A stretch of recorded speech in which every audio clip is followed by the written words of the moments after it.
Should we start, sir? Okay. Good afternoon, everyone.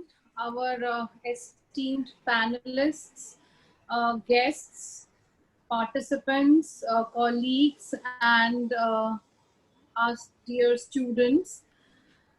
This is the first LIS International Summit that Shamdal College is organizing.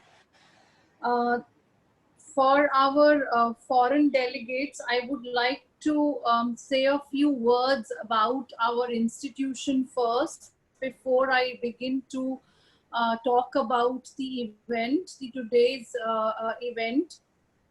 Our college, that is Shamlal College, is among the best institution in the entire University of Delhi. And over the past several years, it has been making steady progress towards achieving the goals of academic excellence. SLC has become the center of academic excellence since its inception, and we have been making quality education accessible to our students, especially girls from the economically disadvantaged community in East Delhi. We have had great achievements in the past few years, both international as well as national. There have been various collaborations and academic events of par excellence. And most importantly, our college has been for the last 3 years consecutively been among the top 100 colleges of India in the NIRF ranking of colleges. The college has also emerged as a prominent educational institution in the country, and the Honorable Vice President of India, Sri Venkaiah Naidu ji, graced our 55th annual day and prize distribution function. This event is being conducted and organized by the IQAC of the college, which is Internal Quality Assurance Cell, in collaboration with XAMK Finland, and jointly being organized with CSD, Center for Skill Development, and E-Cell of the college. IQAC monitors and facilitates the quality enhancements, and it's a continuous process, and it works towards realization of the goals of quality improvements in the overall performance of the college through monitoring, mentoring, and facilitating academic, co-curricular and extracurricular initiatives. And the IQAC of our college has been very, very active since its inception in 2016.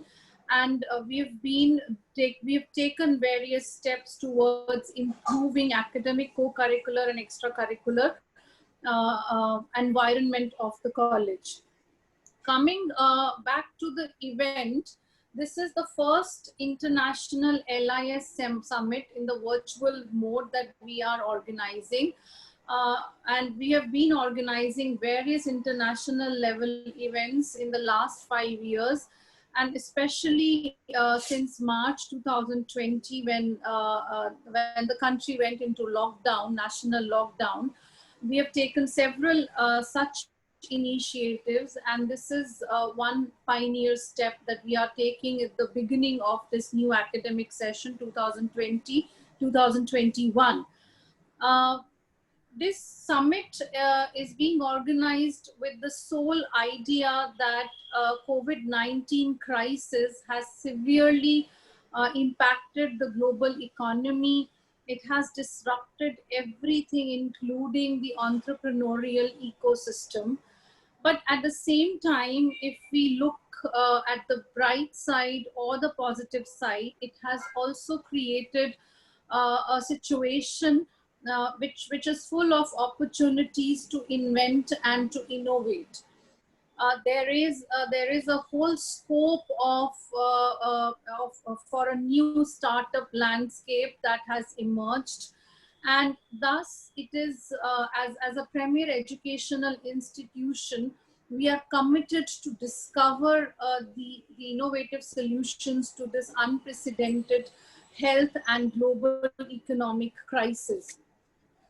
uh, we also kept in mind when we were discussing this idea of LIS STEM at the institutional level, that there is a need to mobilize and encourage the young minds to develop and think out of the box and develop newer techniques which are adaptive of advanced systems to sustain the future of the young generation through entrepreneurial endeavors. And thus, the importance of self-reliance, which is the need of the hour, and our Honorable Prime Minister Shri Narendra Modi ji has also urged the people to promote Make in India, as well as he has started the campaign of Atmanirbhar Bharat to transform local India into global India.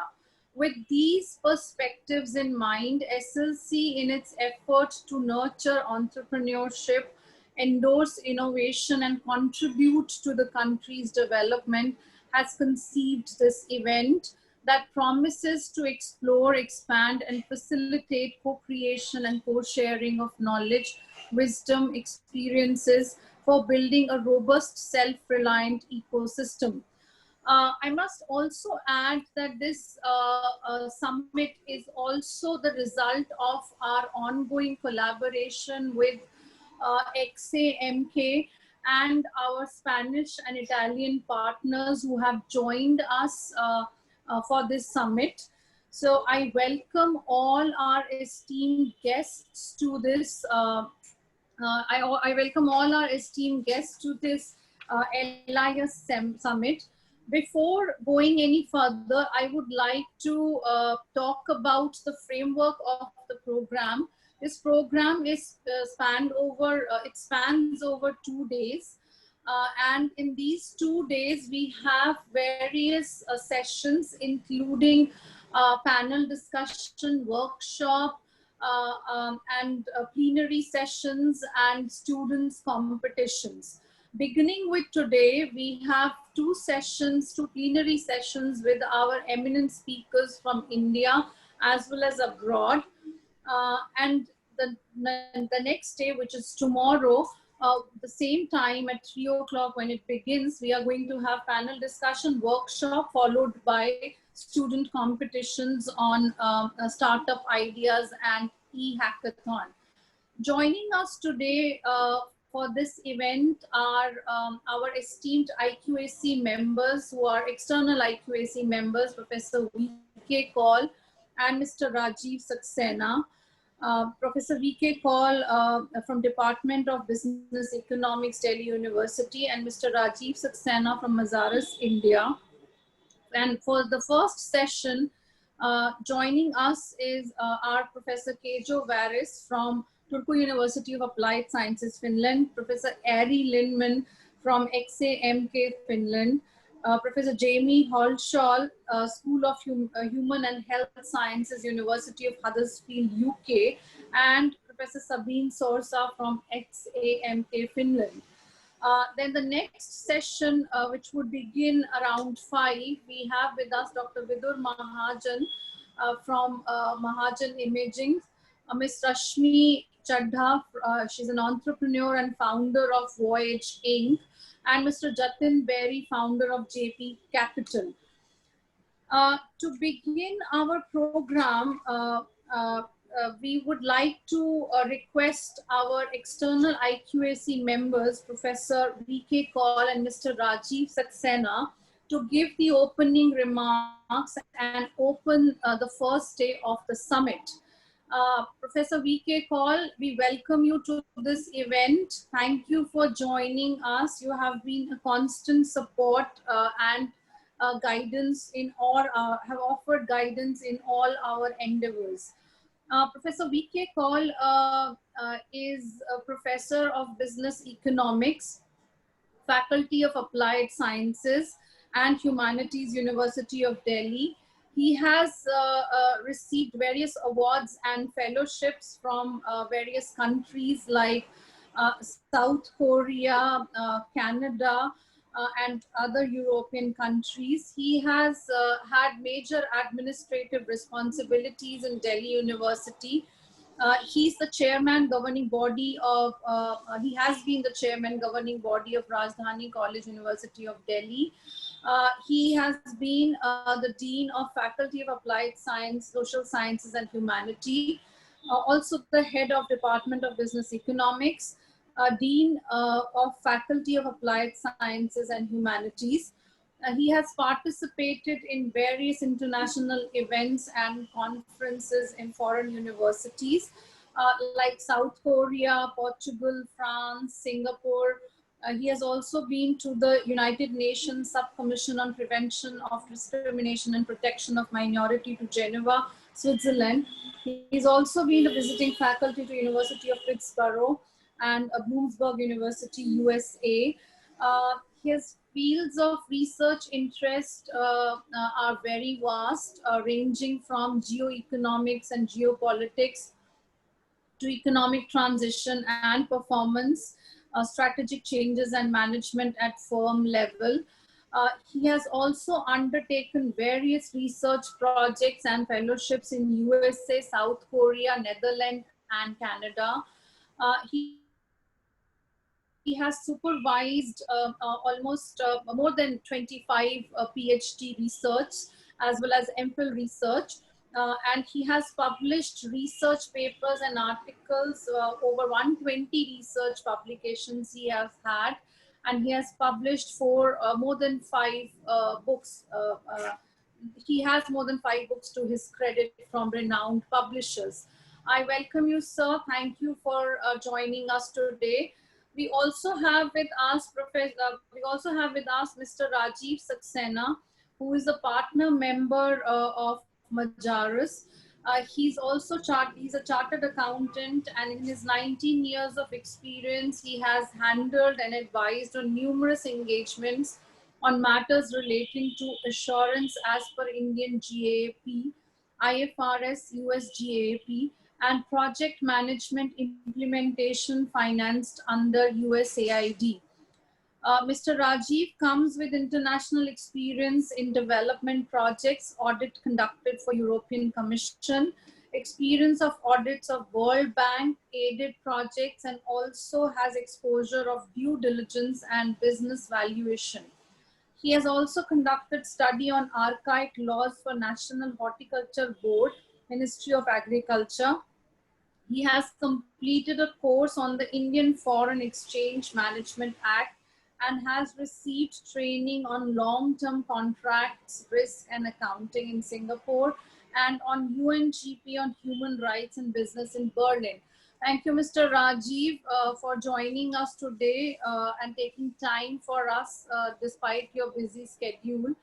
All this and this event would not have been possible without the constant support and presence and guidance of our principal, Professor Rabi Narayan Kar.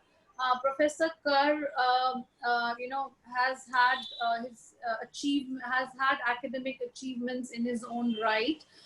He has been visiting scholar to various countries like France, Finland, and other countries like South Korea. He has also had various awards and fellowships as well as research projects to his credit, has published with world-renowned publishers, and has had almost over 50 to 60 publications with a world-renowned publisher. He's also the visitor's nominee to Shanti Niketan. I really thank our principal, sir, for giving all of us such opportunities to interact with world-renowned academics and entrepreneurs on this occasion. I would like to request our principal, sir, to give the welcome speech. Thank you. Namaskar. Greetings to all my dear friends from different parts of the world. So at the outset, I would extend a very warm greeting to all the esteemed panelists and participants from different institutions, different fields, and dear students, and different startup teams also. They keep coming in.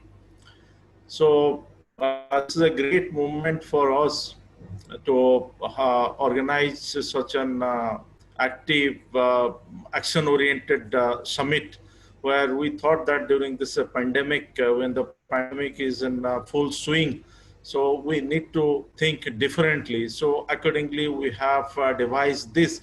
And if you just the three key words are there: learn, innovate, and startup.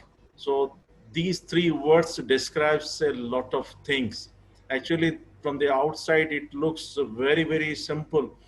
But if you very closely, in the context of the pandemic and the countries who are recovering from the pandemic, if you examine very, very closely, we could clearly see the importance of these three words, that is learn, innovate, and we can start with any kind of a venture, because everybody is talking of this pandemic, and it's the kind of havoc it has created in the economy and the industry, all the sectors as of now. But at the same time also, as Madam Dr. Kusa just told before, that it has also given us a lot of opportunity, in the sense that if we start introspecting, then this is given us a lot of opportunities also.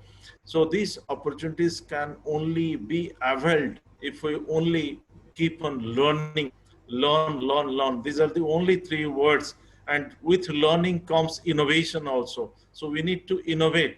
And when we learn, we innovate, then naturally there will be a lot of opportunities for starting enterprises, whether it is a startup or it is a micro enterprise, any kind of enterprise. So these are the thought process in the background, so which compelled us to think beyond the uh, uh, beyond the common type of webinars are being conducted. So we made it a mandatory to have give something for our students and something for the learners, something for the keen interested persons who want to learn something out of this summit, and they can carry it on to execute it also. In the background also, in the fitness of things, yesterday only, the government of India, in the Union Cabinet, they have they have cleared a MOU with Finland also. In that sense also, this summit is in the fitness of things. We had also already, we are engaged with some of the universities of Finland, and we are taking it further. And I'm very, very happy to announce that XMK, they have come forward to join us with this, because they have a startup laboratory, they have a creative industry group. So all kinds of facilities are there, which, and other universities also, like my friend Kejo is also sitting, and Jamie is also, he has joined from Huddersfield also. So whatever we have been doing in different parts of the world, why can't we join hands, and we can co-create knowledge, we can co-share knowledge for the benefit of the society. And in the fitness of things also, as Dr. Kusha told in the opening remarks, every every now and then our Prime Minister Sri Narendra Modi ji, all the time he is calling from, be local, be vocal for the local products, with this in the, so in the global context also. So this can be experimented with the help of this co-creation and co-sharing of knowledge. Our local entrepreneurs, our local people, they can also be benefited in a big way, so that real make in India, what his vision is, we can also going to achieve that. So I won't be taking much time. Once again, I'm just greetings to you all, my esteemed panelists, and all the participants, all the delegates, and my colleagues and students. I hope this our endeavor will definitely bring some constructive results also that we are looking at. Thank you very much. Namaskar. Thank you, sir. Thank you for your welcome remarks. And thank you for always motivating the students in our college to think and explore innovative career options.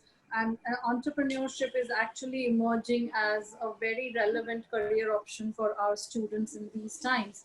Now, I would like to request Professor V.K. Kaul to formally begin the event with his expert opening remarks. Thank Professor V. you. Thank you, Kusha. Thank you for the nice words. At the outset, I would like to congratulate Dr. Ravi Kar and the college for organizing this international summit on learning, innovations, and startup. This is a very relevant, as both of them has said, it's a very relevant and timely topic. It's a key issue in the 21st century for the economic development and even for the enterprise survival and prosperity in all the countries. But it's a very key issues, this uh, learning, innovations, and startups. Yesterday, the Global Innovation Index 2020 was released by WIPO. India has improved its rank to 48 positions, though it's a very in compared comparisons to European countries is still a far behind. But still, if look at the past performance of India, we have improved, steadily improving our performance. And even in this also, they have come up with a top 100 science and technology clusters in the world. And out of these hundreds, three of our cities, Bengaluru, Delhi, and Mumbai, have also their rank. So it shows that there is a lot of improvements. The main factors contributing to this improved performance of India in Innovation Index is basically the enormous knowledge capital that we have, the vibrant startup ecosystems that we have created, and excellent work done by our private, public, and private organizations over a period of time, research organizations. India's innovation systems, we know that it consists of mainly three broad players. It's a Indian enterprises and organizations, including the public research labs, MNCs, the multinational corporations, R&D centers, and a growing startup ecosystem. So all the three players are participating to make India's innovation systems. It is true that the most of the innovations by Indian enterprises are focused on process and organizational innovations. But at the same time, we find that our multinational corporations, research centers, they have been focusing on this patent creations also. They have a linkage with the global innovation system also. And the third player, the startups, we find are becoming very important in today's time when we are talking about Industry 4, we are talking about digitalizations and emerging technologies. And here we find the government is also giving a lot of support to our startup ventures. Government has come up with the legislations in the year 2016 to provide support, monetary support, the fundings and other supports to the startup ventures. So the things are definitely improving in India, and the startups are going to play a very important role.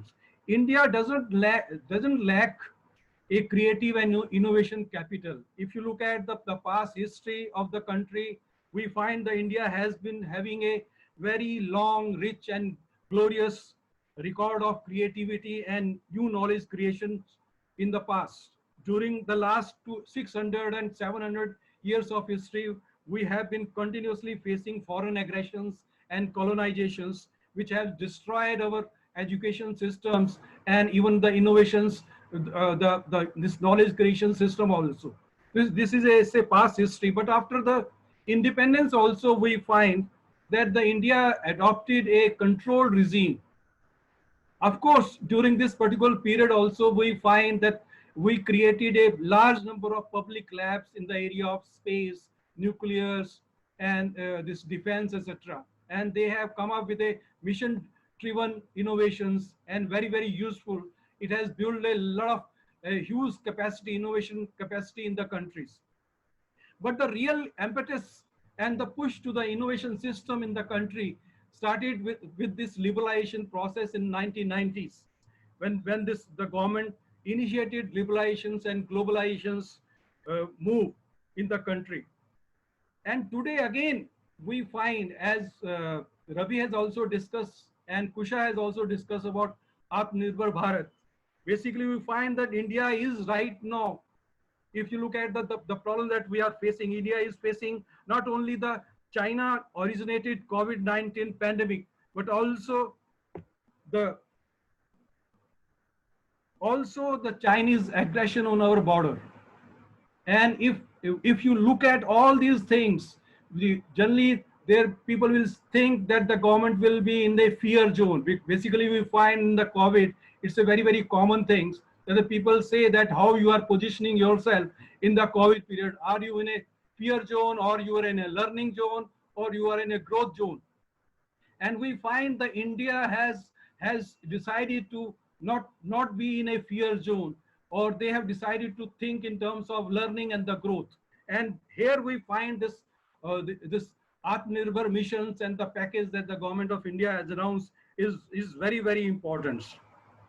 So the India has decided to use this opportunity to push for long pending reforms. If you look at in this Atmanirbhar package, the self-sustaining India package, there has been the government took a lot of initiative to take care of the most vulnerable sections of the society, that the peoples and SMEs and all that.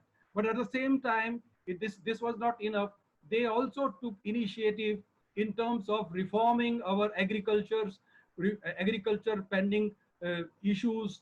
They also reformed industry. They also reformed even the defense sector. There is a reforms even in the service sectors. Even the space sector has been opened for the first time for the private players. So a lot of things has happened during this period. The government is taking this opportunity to push for the growth. It's not that they are in a fear zone as such. So we find basically when you look at this Atmanirbhar package, the government's initiative, the reforms, we find a lot of plenty of opportunities for startups. And in fact, I know the startups even working in the agriculture sector, IT sectors, defense sectors, pharma sectors, and we know that India is the third largest startup ecosystems in the world. So it a very, very vibrant ecosystems of these startups. So there is plenty of opportunities have been opened up. Basically, the idea is very clear that we have a lot of entrepreneurial talents. So this talent is to be tapped. They need to be pushed for that. And moreover, we find as the youngest youth country in the world, we have the youngest youth population in the world. So they have their own aspirations. They need to be supported, and they are willing to do something. So here the government is also providing a lot of incentive to these startups to come up. There are some problems, but definitely they are solving these problems also. Here the role of educational system, educational institution is very, very important. And nowadays we find that for all these things, learning, innovations, etc., basically we talk about creativity, critical intelligence and thinking and innovations. All these requires a proper teaching and study in the educational institutions. So the role of educational institutions to push for all these is undisputed. Basically, it's very, very important. It is the educational institutions who are going to give this type of skills and the talent and the knowledge to the students, so that they come up with new things and take up entrepreneurial ventures. So here I find, keeping in mind all these things, this summit has a very important role to play. And I again congratulate the college for taking up this venture. I wish this summit a great success, and I hope that it will motivate entrepreneurs and the startups, and they will come up with something new, as we have seen even in the government of India, when our prime ministers invoke this issue and challenge and ask our startups to come up with the new innovations. And we have seen that our innovators and the startup people, they have come up with the mask, even ventilators, even in case of the testing kits. All these things have been, we were importing all this, and immediately when there was a call by the prime ministers, they come up with this, and now we are exporting all items also. So it's a remarkable achievement by our startup cultures and our industries. So definitely all these things needs a lot of improvement, lot of support. And here I find this summit is going to play a very positive role. So thank you very much. And I wish a great success to this summit. Thank you. Thank you, Professor Paul. It's always a delight to hear you, because you always, you always focus on the local. You thematically you thematically talk about the local concerns. You have covered almost everything, and it's a very appropriate opening remarks that you have given about how the opportunities are great for India specifically, and how we need to harness these opportunities and also move ahead and march forward towards a new beginning after this pandemic has created havoc around the world. Thank you so much. I would request now Mr. Rajiv Saxena to please address the audience with his experience, share his experience and his expertise on the topic. Rajiv, over to you. Thank you so much. And first of all, thank you to IQAC and the college for inviting me to this summit. I think this is a wonderful experience and a great opportunity to interact with the delegates of eminence, experience, and credits to their account. So, and as you rightly mentioned, Dr.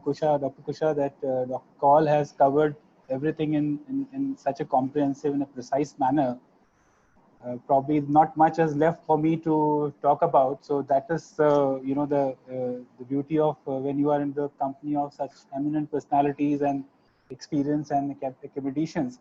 But still, I would like to share a couple of my points actually. So first of all, I would like to congratulate the IQAC for organizing summit on this very interesting subject matter. And needless to say, the subject matter is very vast, but at the same time very interesting and for deliberation, and it becomes even more essential during the current pandemic situation. While I'm contingent of the fact that currently one's survival is a comparatively more important than anything else, but at the same time, it is the right time for anyone to innovate and share new ideas with respect to new business development opportunities, strategies, and to take everyone along and revive with full force. You might have heard, I think most of you who are here in India, they might have heard a very popular Hindi phrase, "Avashakta Avishkar ki janni hai," which I will translate for the international guest, that necessity is the mother of invention. And this suits here the most. So far we have largely dependent upon large businesses and imports from some of the countries, but this is the right opportunity. Crisis situation has given us opportunity to think again and forced us to see if there is a light of hope, encouraging smaller ventures and smaller indigenous business and startups. And more so when we have the environment in the country where the government is also for supporting, these new ventures. They want to make India more and more self-reliant actually. So this is the right time. So I would like to share some of the slides on my screen if you allow me.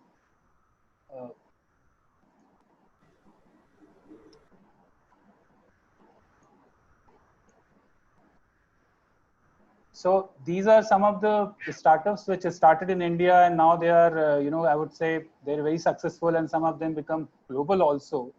So as Mr. Dr. Kaul has said, and Dr. Ravi and Dr. Kusha has mentioned, that India is a country of entrepreneurs and the third, largest country where the startup ecosystem is nurturing pretty well.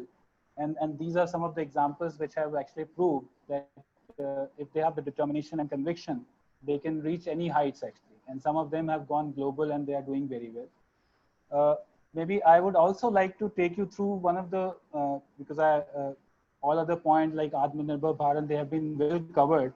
So I would like to talk about one of the international surveys which has been recently conducted. So give me a couple of seconds, I will go to that slide quickly.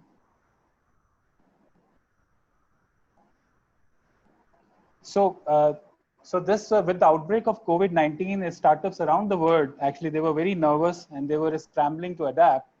And in addition to moving to fully remote work, startups were wondering what the future of early stage investment, or they're still wondering, I would say, investment hold during this crisis as well as in its aftermath. To address these concerns, there is a community called 500 Startups, which is based out of US.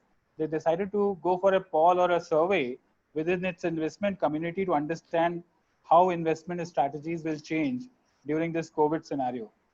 Their goal was to conduct a survey to grasp the impact of COVID-19 on the business and offer insightful guidance to their member community actually. So this 500 startup, I think covered about 139 investor in their community.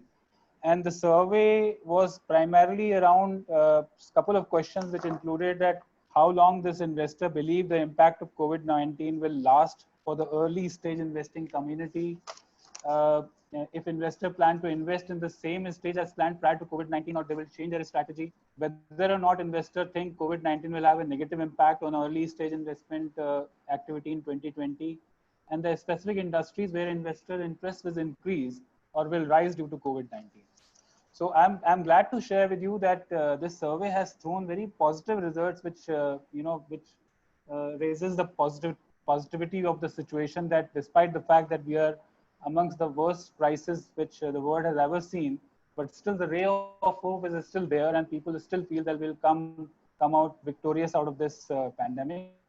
So 53% of the respondents will still invest in the same stage as they planned in prior to COVID-19 situation, because they still have the confidence in the ideas of those startups who came up with those ideas. Investor interest is rising during this COVID in, I would say,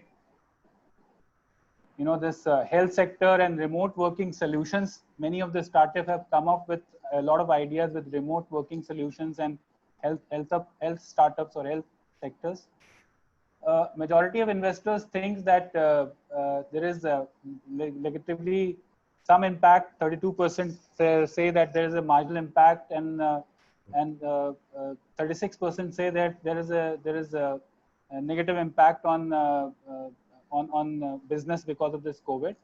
And last but not the least, that they advise to keep the focus on to the startup community or to the founder community, reduce cost so that the runway becomes longer, and this will help them to survive this COVID-19 pandemic also. So these are some of the advices which are coming from the international investor community. And then the environment is just right to think about new ideas, put them into motions, and then probably the government is also supporting in so many ways, and the international community is also not they are also still encouraging the startup to go and reach the sky, as the case may be. So I once again congratulate IQAC for organizing this summit, and this is the right time. And I think the student also will have the opportunity to learn with the international community and the experts from across the globe, because you have some investment banker and some of the entrepreneurs themselves coming and joining the session too, which will share their ideas, and this will go a long way. So all the best to the IQAC and the college, and I wish a great success to the summit. Thank you.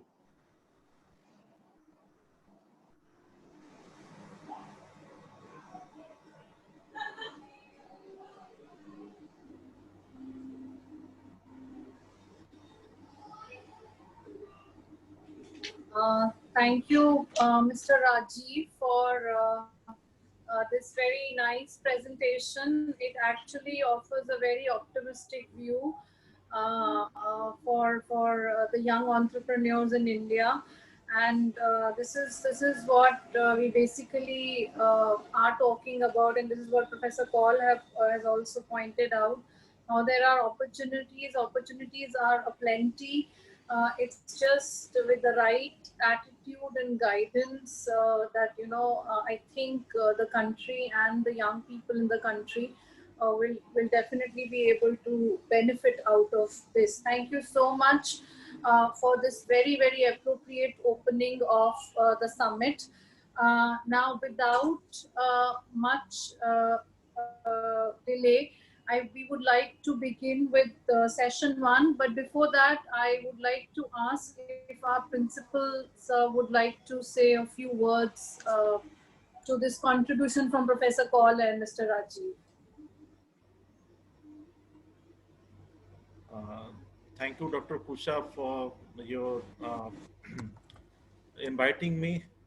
And it has been always a pleasure to not only get this insights about the innovation and startup culture from Professor Kaul, but sir has been a guiding pillar for all of us, and particularly for IQAC since its inceptions. So thank you, sir, for we keep bothering you, and I hope always your blessings will be with us.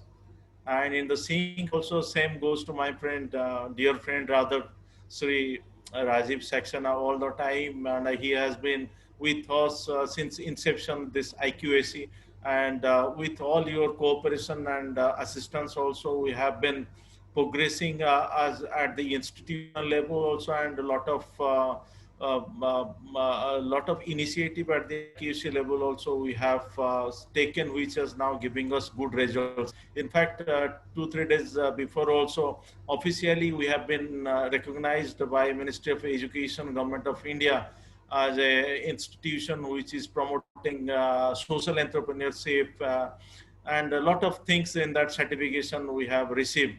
So thank you for your cooperation and guidance all the times. Thank you.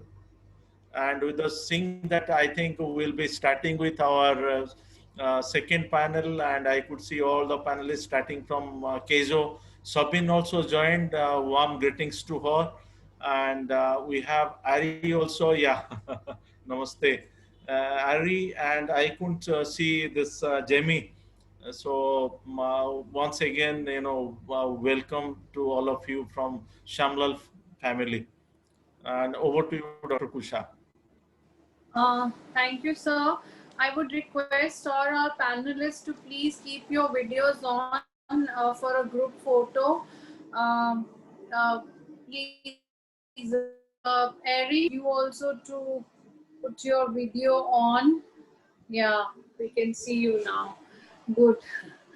So,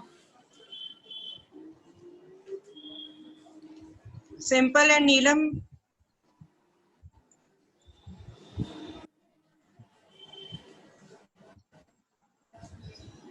Neelam.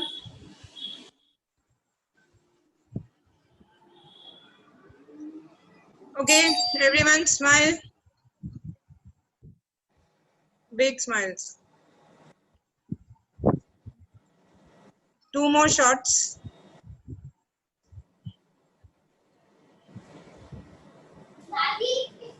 Mute.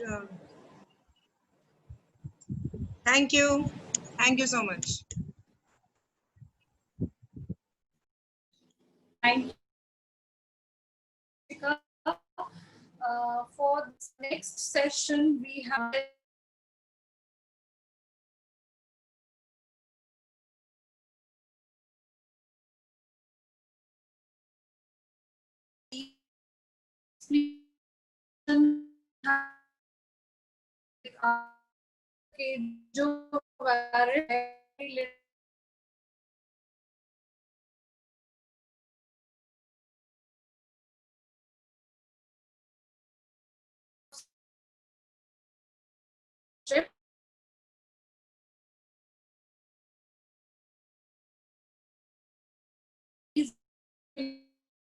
sciences.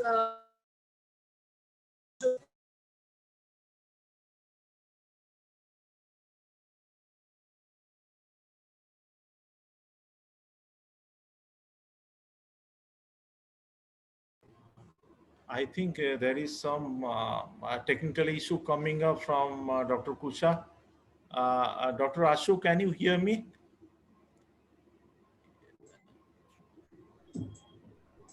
Hello. Yeah, sir. Yeah. You may Sir, I start. think Kusha will join shortly. Otherwise, Yeah. Yeah. Please, you may. sir, I can continue, but profiles of Professor Erie and she had.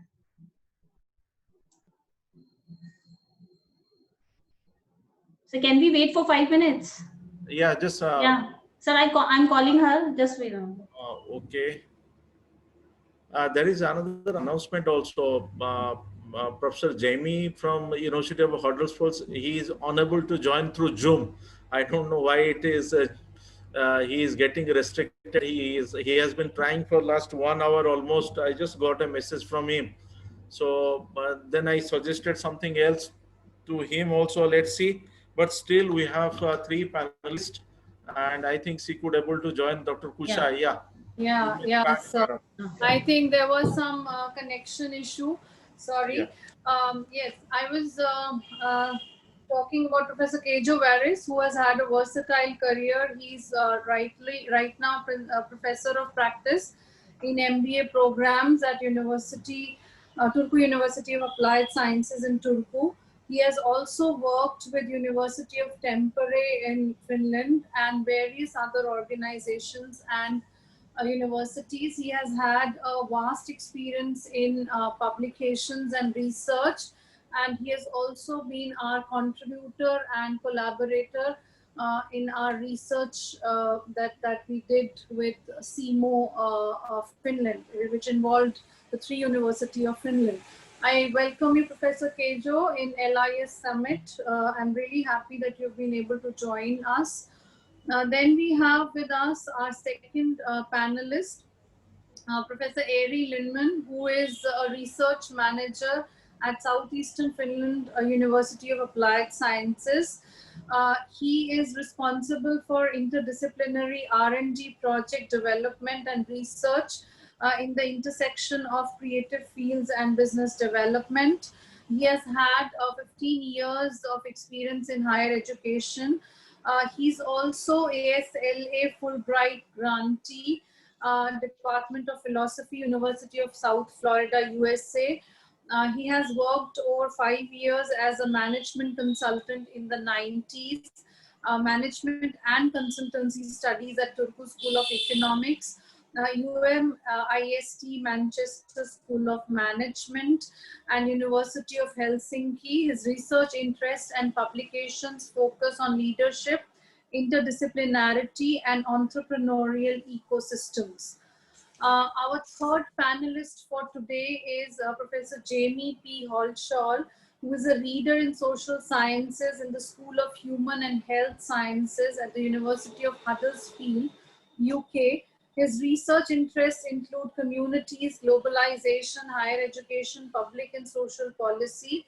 Currently, Jamie is a fellow of the Royal Society of Arts and a chartered geographer of the Royal Geographical Society, and was awarded Senior Fellowship of the Higher Education Academy in January 2017.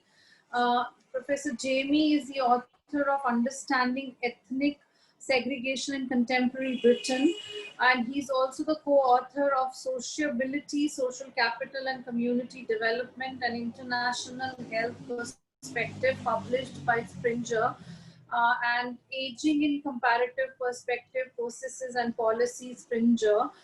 He has co-edited various books and he has had various research publications. Though I'm not able to see him here, but I welcome him wholeheartedly. Thank you for joining us today. We are very delighted to have with us our fourth panelist, who is Professor Sabine Sorsa. She is the project manager at XAMK. She identifies herself as an entrepreneur. She leads international European project and promotes entrepreneurship among students in the university. She's a passionate startup mentor, coach, facilitator in International Entrepreneurship Program. Sabine, I'm really glad that we have been able to have you with us, though it was the last minute that you were able to confirm. But really thank you for coming to this program. This session is going to be from 5, till 5 o'clock.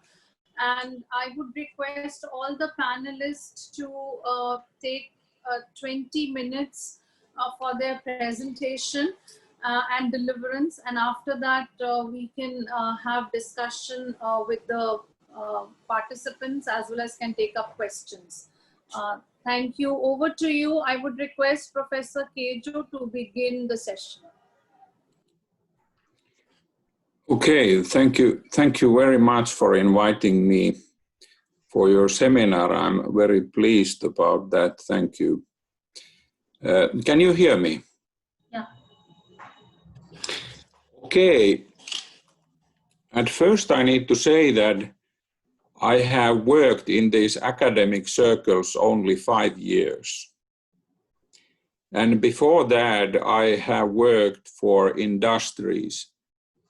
When I was young, I worked for wallpaper industry 2 years, and then I worked for energy business. And after that, for timber business in Finland, we had many sawmills and we produced sawn timber and also further products to all over the Europe. And then I worked for the mother company, which was mainly about domestic energy. And I had several positions there. For example, I was a strategic manager of the whole group and risk manager at the same time. But then I also worked with the business development department. And I really need to say that it is really hard. It is really hard to be innovative and invent something new in an old-fashioned industries or traditional industries. So that was my first learnings from there. We got a lot of patents, some patents, but how to commercialize these inventions was the key point. My second learnings, I'm now 59 years, almost 59 years old man, is that we have many kinds of people, but I want to emphasize 2 types. First, we have those people who mainly think. And I give you an excellent example of these thinkers. For example, Russian man, Jewish man, Dr. Grigory Perelman. Maybe I put it into internet. Can I share the screen? Is it possible? Okay. Is it possible to share the screen?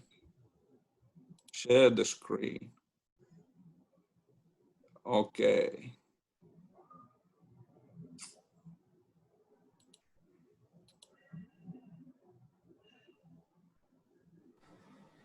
I don't know. Can you see anything? Not yet, but Neelam or yet. Simple, can you just guide Professor Kejo how to share his screen? I have here share the There is a screen. green, Yeah, there is share the a screen, green yeah. button. Okay, basic advanced Zoom whiteboard. It's on the top right. Share content. Files. Files. I don't know. Let me. I have done this many times, but I don't know why it doesn't. It must be on the top right of your screen. It's a green icon which says share content. Okay. Share screen. Share screen. It is showing share screen. Green signal is there. It might be on the bottom also. Sir, you, Professor Rabi, you are on mute. You have to unmute yourself. What I'm saying is, it is in my screen. It is showing on the bottom. Yeah, at the bottom. Same green color. Yeah, it's there. Yeah, now you're sharing. Now you're sharing. I don't know what happened, but But can you see Google now? So we can see your screen, sir. Okay. This Grigori Berelman is a mathematician, and he is a very smart man. But we are not able to see his screen. What is It's actually a blank screen. Can you see my screen? Yes, Keju, but then I think you are sharing the whiteboard. So please share the screen. It is in the bottom. You could see there is an icon, green icon, share screen. If you click that, it will give you options. So you can click that So, option. share screen, then the icon is there for PPT presentation, red signal type of peak. Then he has to share that. Can you see anything? Yeah. Can you see my screen? Yes, sir. Now it is visible. Excuse me? yes, it's visible. You're sharing a document, right? Okay. I should share my screen. So you're sharing it. If you want to minimize it, you can. And want to share something else, please minimize this. Stop share. Okay, anyway, we have persons who mainly think, for example, Dr. Grigor. I just want to interrupt you. Do you have a PDF or a Word which you can mail it to us right now? We'll Yes, share I it have for mailed. you.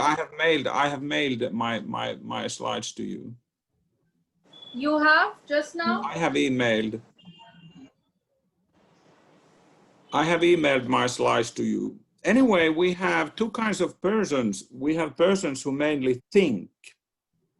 And for example, Grigori Berelman, doctor of mathematics from Russia, is a great thinker.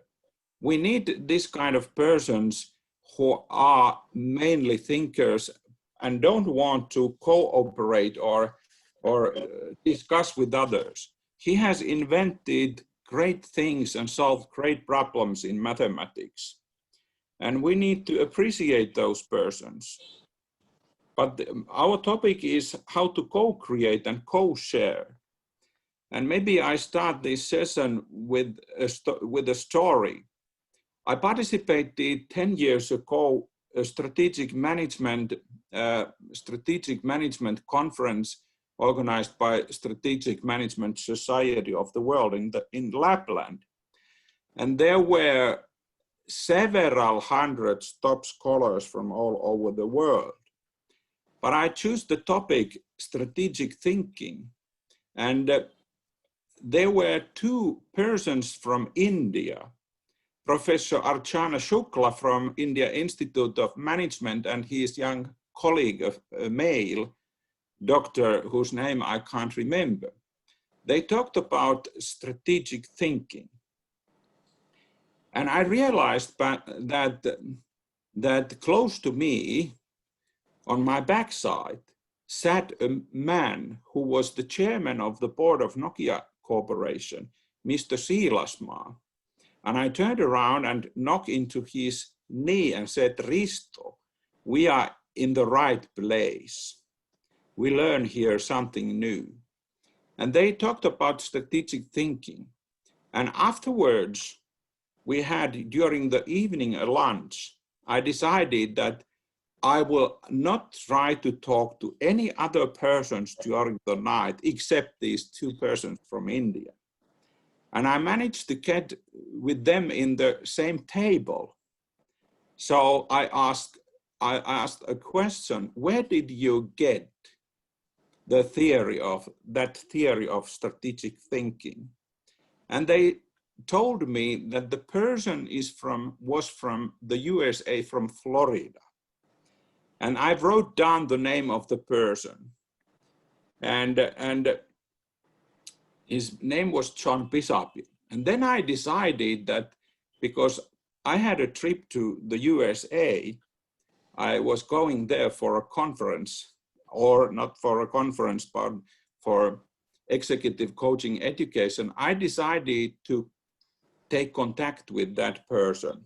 who has invented that idea of strategic thinking, his own theory, Dr. John Pisapia. And I managed to get contact with him, and we agreed that we will meet in Florida. My seminar was not in Florida; it was very far away, in Boston, close to Boston. But I met that person, and we discussed, and I learned a lot. And I said to that professor, John Pisapia, that your voice echoed to me from India. And he started to laugh. So what is the learning of this? We can follow hints, but we need to do something. We need to be interested in what we discover. And we need to spend time and money and dig the paths to the sources of information. So I needed to make the decision to discuss only with those persons, not persons from Harvard Business School, or not persons with the Stanford University or from London. I just decided that this evening I spend my time only with these people from India. And then I started to ask questions and listen. So we cooperate somehow. And then I started to take contact, another person, that John Pisapia, and then I started planned my trip to there. So we need to do something. So we need to focus our attention on, but we need also to cooperate with others. And I need to say that I have learned everything what I know from other people. But then I come to third point. Can you hear me, by the way? Does anybody hear me? We hear you very good. Okay, I just checked. So then I became academic person 5 years ago. I have doctoral degree and etc. But we have at Turku University of Applied Science here in Finland, 2 schools. We have bachelor school. I don't teach in bachelor school. And then we have master school, and I'm professor of practice and I teach in master school. And those persons who study at master school are older. They have good jobs and they don't want to start their own businesses because they have good positions and they get good positions after MBAs. Okay, thank you. Thank you. You can go on. You can go on. Please go on. So what we do actually in master school, that is okay. What we do actually in master school, or not in master school, but bachelor school, they are young people there. We have a special education for them. We have traditional bachelor training or bachelor education, but we offer special degree for special people who want to do their studies in practice. And we have so-called business academy for them. At first they do learning agreement, they read books, but they have so-called training sessions. So, and then they have a real project. Actually, this project means that they start own company during their education. So next slide, please.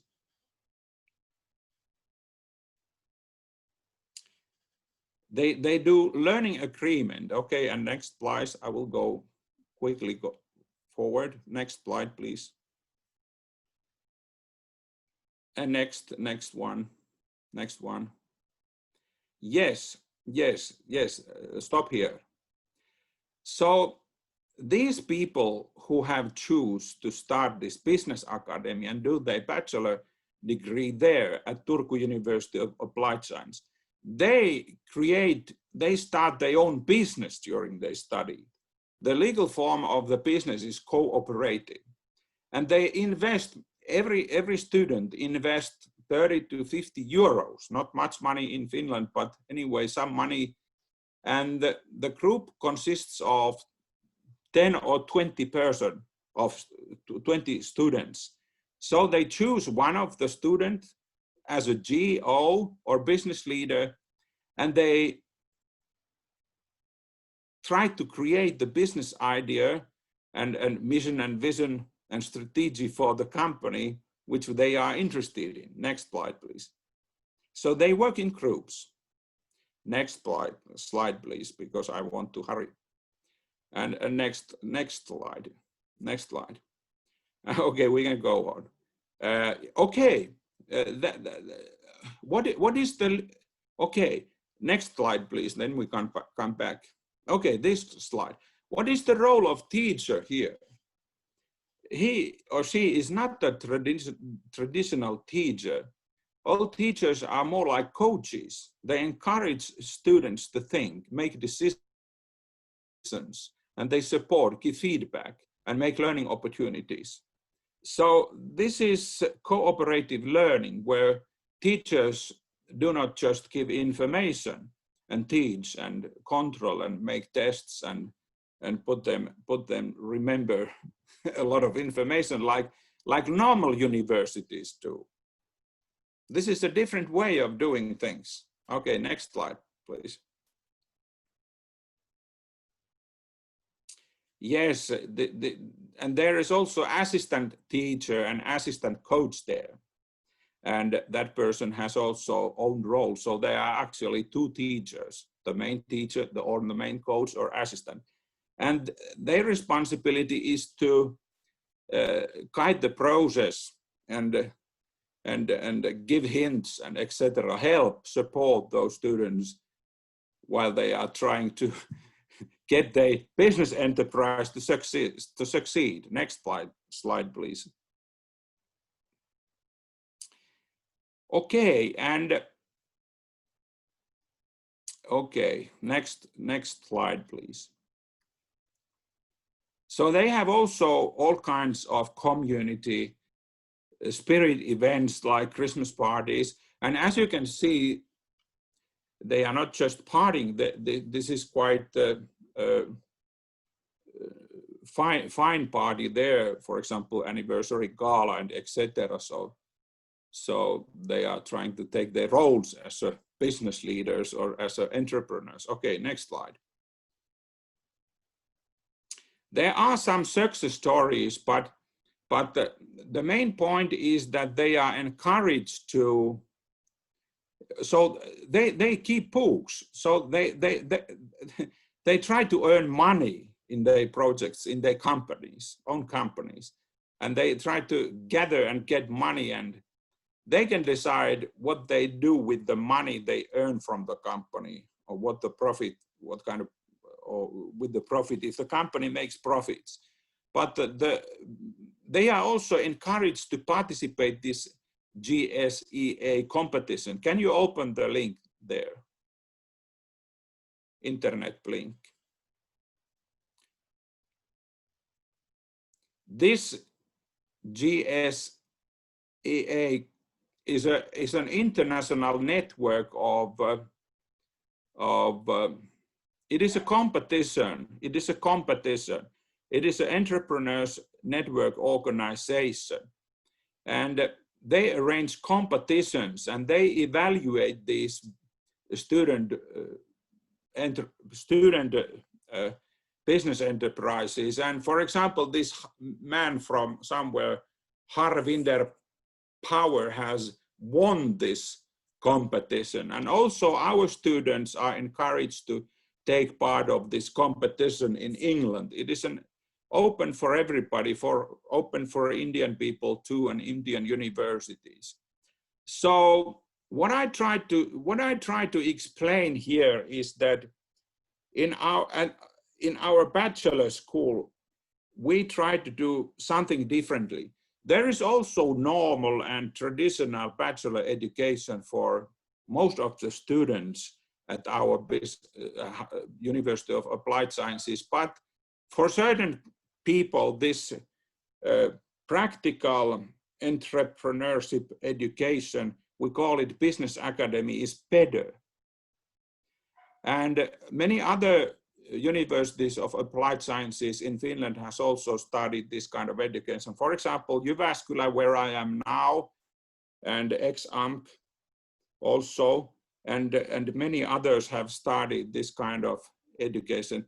But at the same time, we have traditional university education for bachelors. At master level, we don't have this kind of system. Okay, that was my idea, that we have tried to put students to co-create and start new businesses in practice at universities of applied sciences. I have gone through the traditional business education, and I have not taught in this business academy. I have colleagues who do that. But any questions for you? For me, sorry, from you. Simple, you can stop sharing. Yes, ma'am, I've done that. Thank you, Professor Kejo. I think we can take up the questions once all the speakers have spoken. So Thank you. I would request Erie, Lindman to please contribute to the discussion. Erie, you're there? Yes, thank you.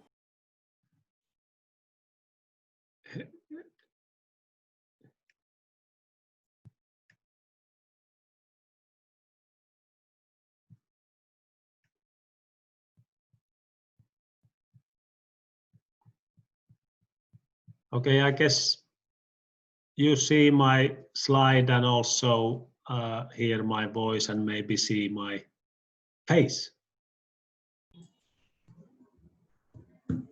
Yeah, it's visible. Yeah, Professor Eddie, it's visible. Yeah. Yeah. Okay. You see my picture too. Yeah. Okay. Okay. Really, I'm really honored and pleased to be here with you in the International LIS Summit webinar. And thank you for Samlal College for inviting me to this session. And it's always a pleasure to, and a little bit envious when thinking how swiftly you organize both live seminars and now in these COVID times also these online webinars.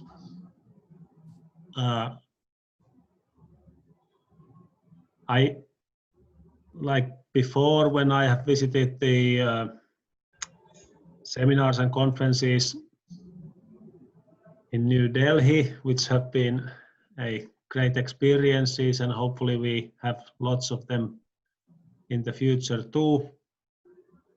I have tried to pick up some of the, let's say, pieces of original research or original research in progress, which I could share and discuss in these kind of events, as well as, of course, there are some celebratory talks and speeches which needs to be given, maybe more on those live events.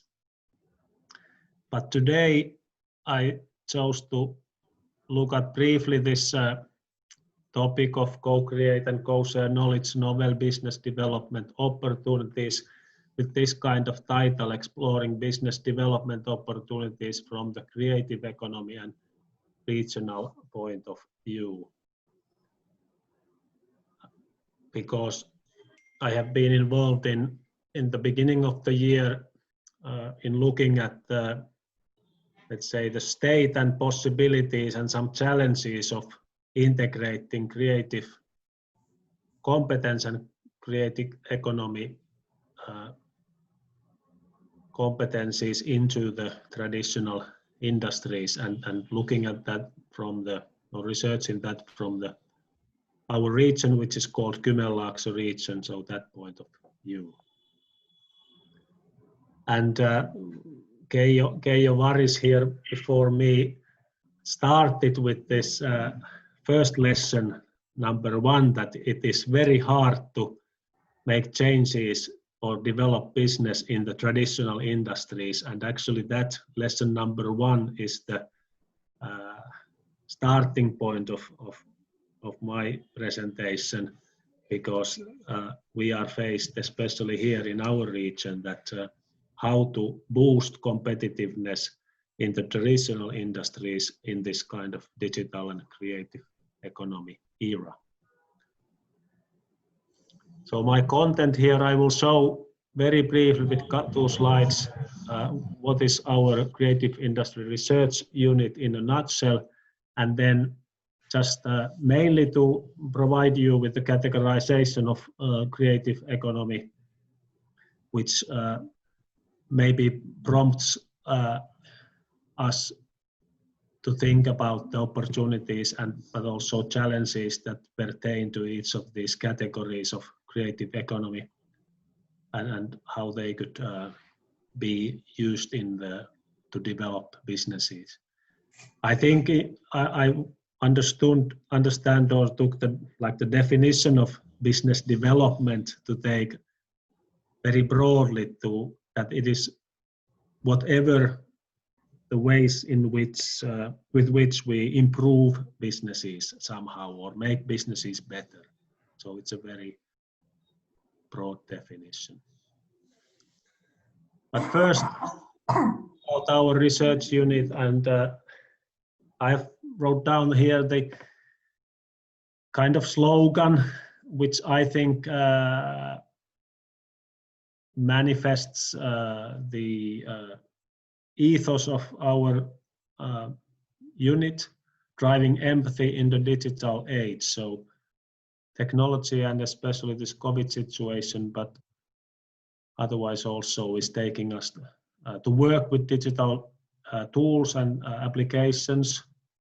And we have challenges in general, both in businesses, in keeping up both appearances, but also customer relationships and customer experience alive to actually bring empathy into our relationships.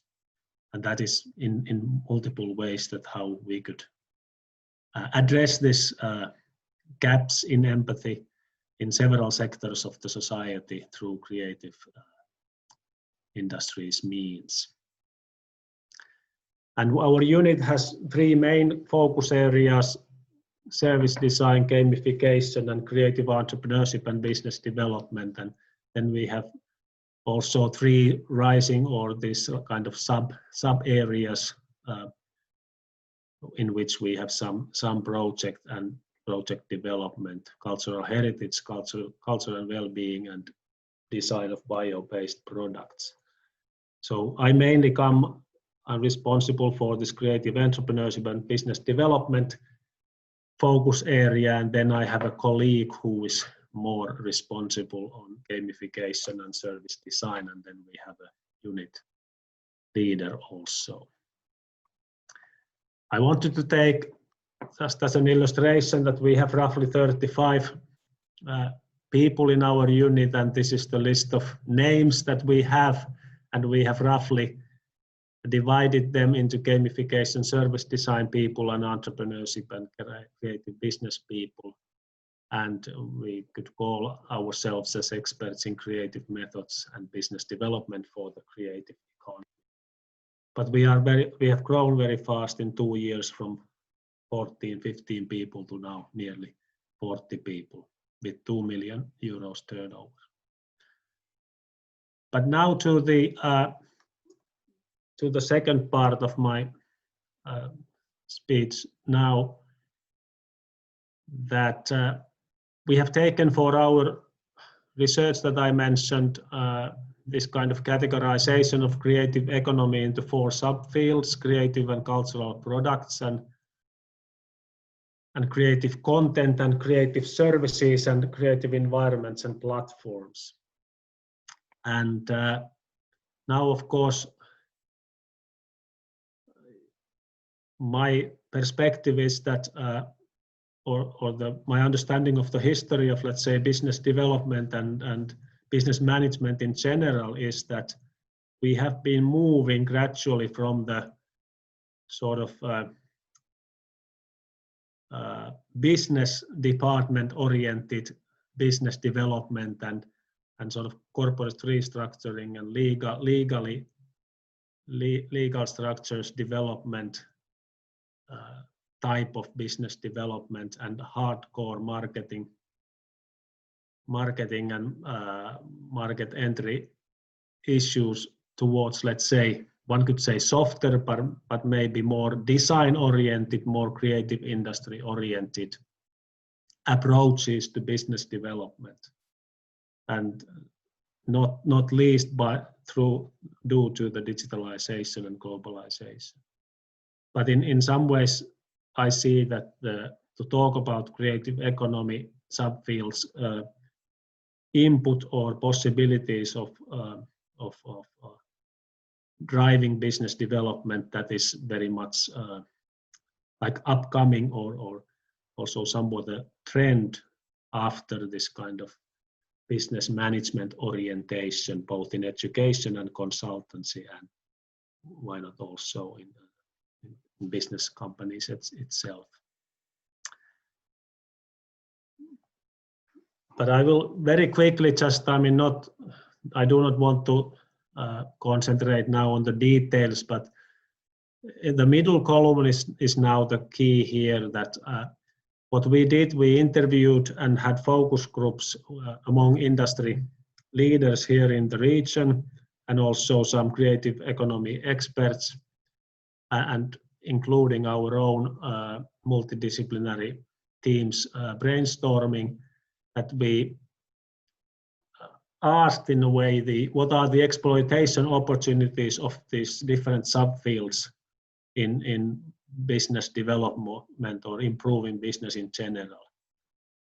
And we divided also them so that, this I box here is what are internal to, what the actors internal to the creative economy say, what are the opportunities, and this O here means that outside traditional cultural and creative industries people say. So outside means that these traditional industry people and services industry people other than creative industry, what Keijo was mentioning, that who may have, for instance, challenges in being innovative and changing and developing their businesses. But there are many aspects, and in all of these categories there are, in a way, more tactical issues where the opportunities lie, and maybe more strategic issues.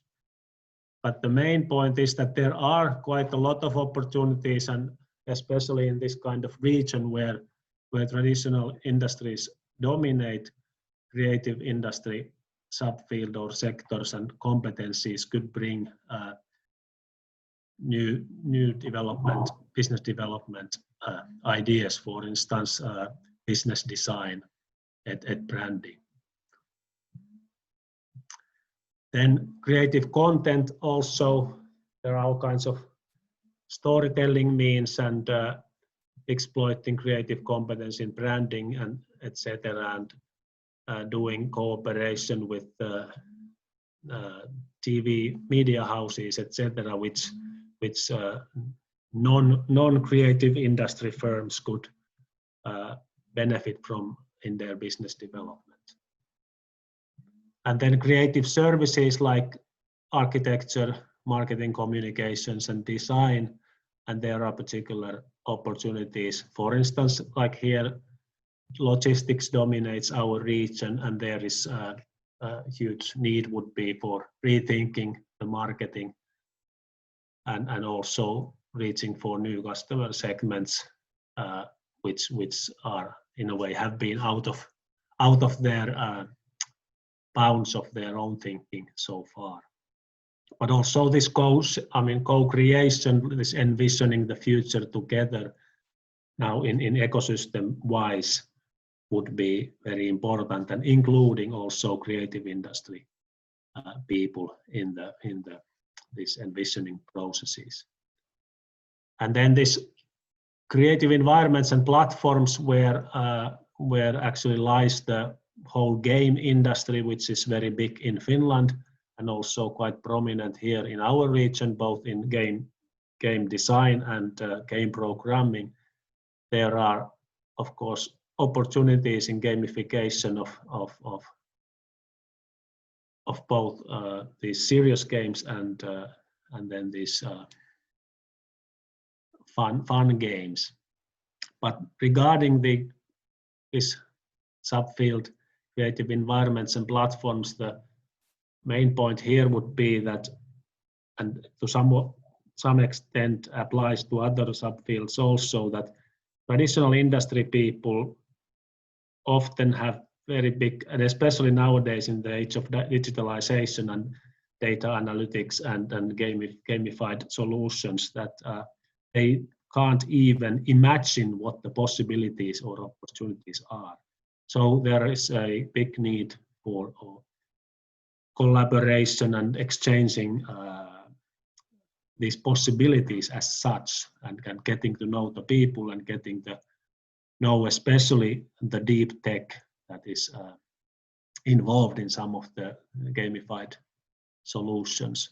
So there is on many levels lots to do, and in that sense opportunities are quite great.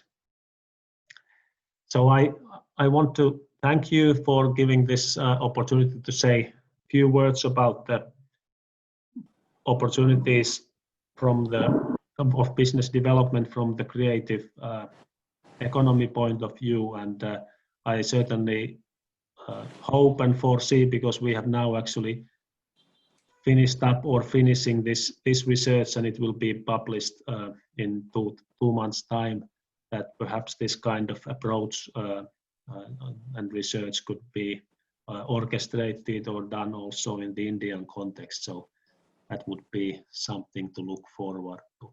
So I stop sharing now and give floor to others.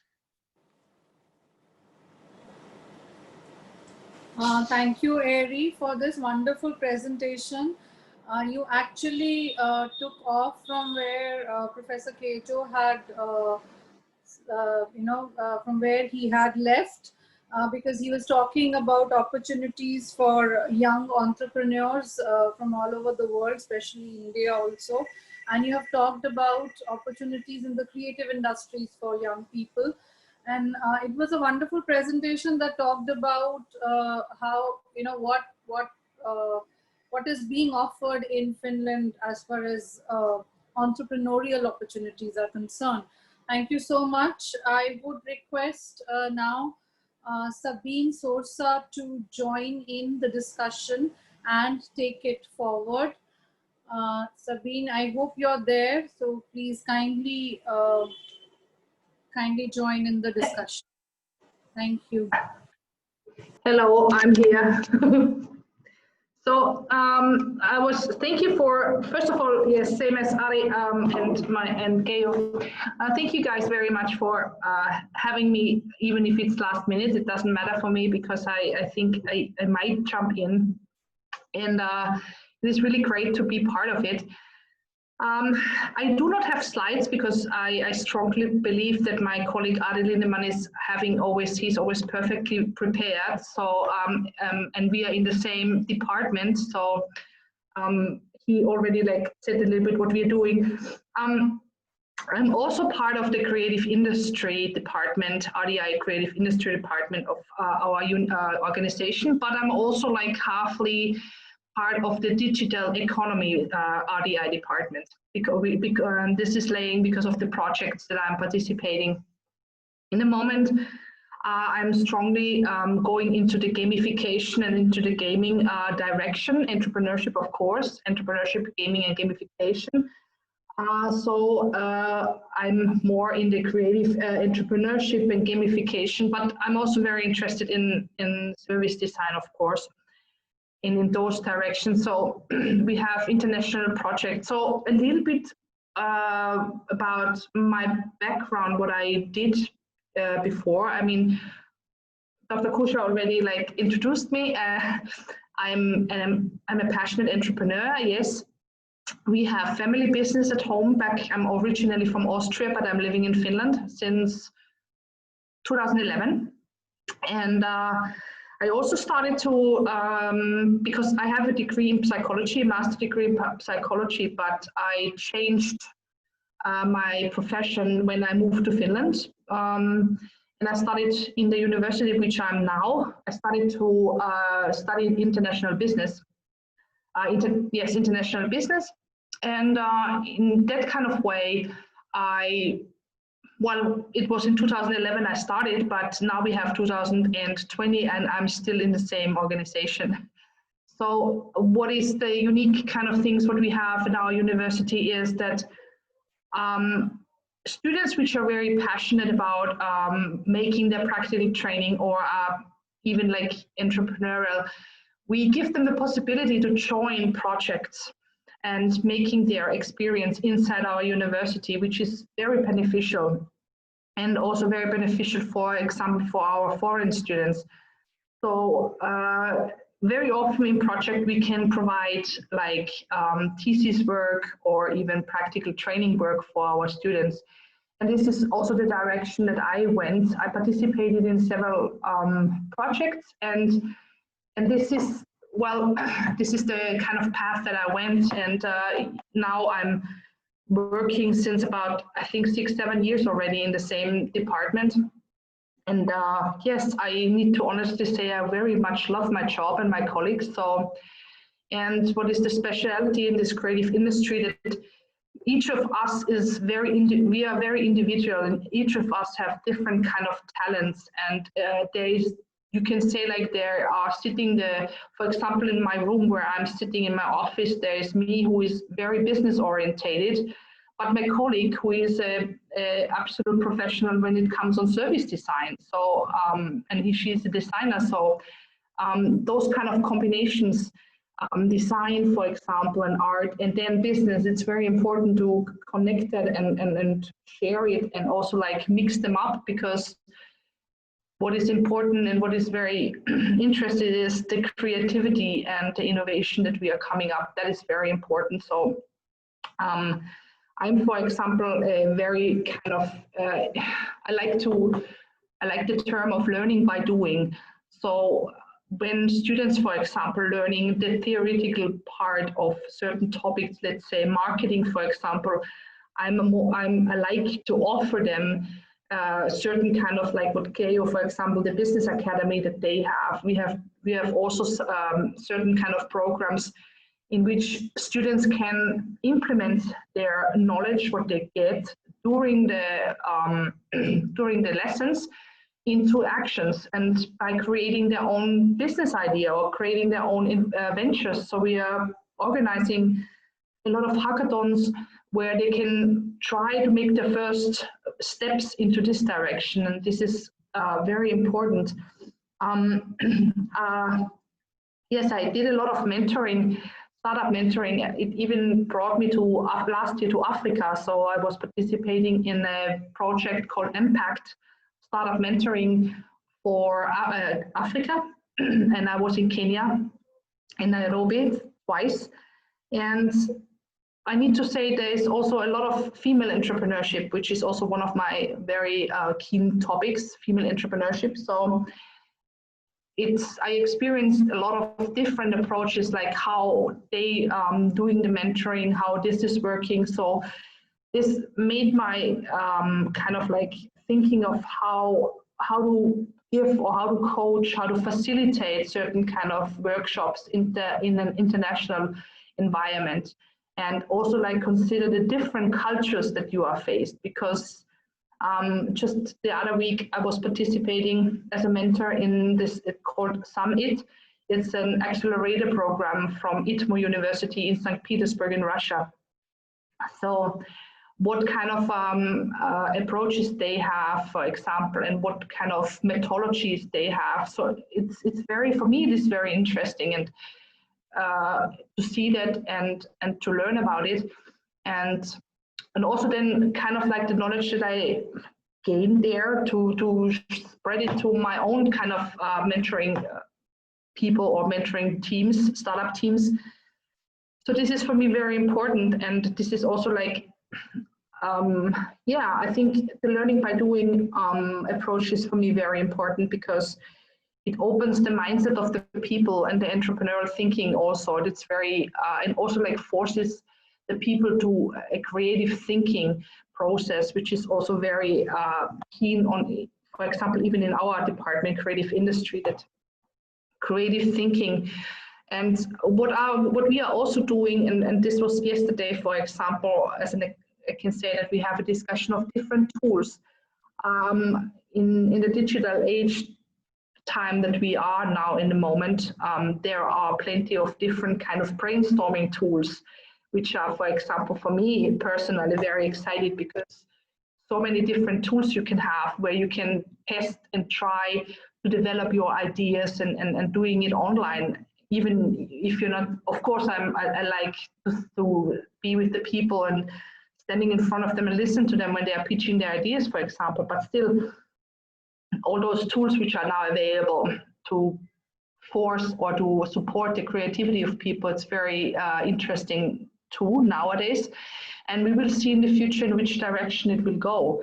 I think the model of these so-called hybrid events will be more and more kind of erased, which is important too, which partly those events are online and partly you meet the people. So the new trend will be in hybrid events. So let's see how this is going. But for me, it is important that students that they're gaining during their study time a so-called entrepreneurial mindset. And of course, give them the possibility to create their own business idea into a venture. But the entrepreneurial mindset is in general very good, because so soon as they are outside in the field and working for a company, if they have an entrepreneurial mindset, they think different, they are more creative, they're more innovative, they are more kind of like, they know what it means to be productive and effective. So it's not like going at 8 o'clock at work and then go at 5 o'clock, you're going home, or 4 o'clock. So this when you work entrepreneurial, it's a little bit different. And this is also what we are strongly supporting amongst our students. So yes, I'm very keen on experience now, or gain experience when it comes on the Indian market, how certain kind of things you are doing, how you're implementing certain kind of business development tools, or in general, how are you supporting the business development. For example, in Russia, they are very technology based, so they have great innovations and very technologies, but for example, then they are missing a little bit the business development and, for example, the customer viewpoint a little bit. So it would be, for me, it's interesting to find out how in India this is working into. That's why I'm very glad to be part of this panel discussion, because this is what I would like to know, how it works in India, and what are you doing, and how do you support entrepreneurship in your universities, and how you organize those things inside the university. So that's very keen for me to know. So yeah, basically that's from my side, and I hope I will get some suitable answers. So thank you very much for having me.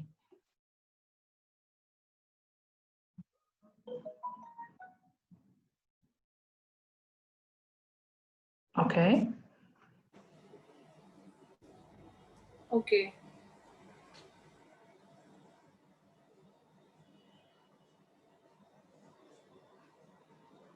Yeah.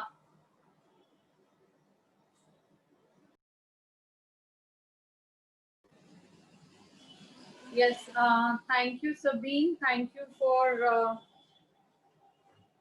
for your valuable inputs on female entrepreneurship and other project opportunities that you have been involved in.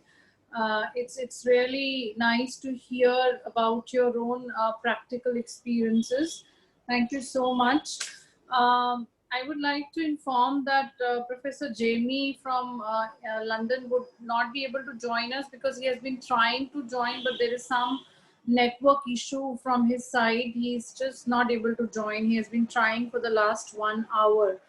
So he may join tomorrow, but he was not able to join, and he sends his apologies for that. Thank you so much, all the panelists. I would request the participants that the floor is open for questions and discussions. So if there are any questions, I would request Dr. Simple Arora to please speak up those questions or take up those questions. Thank you.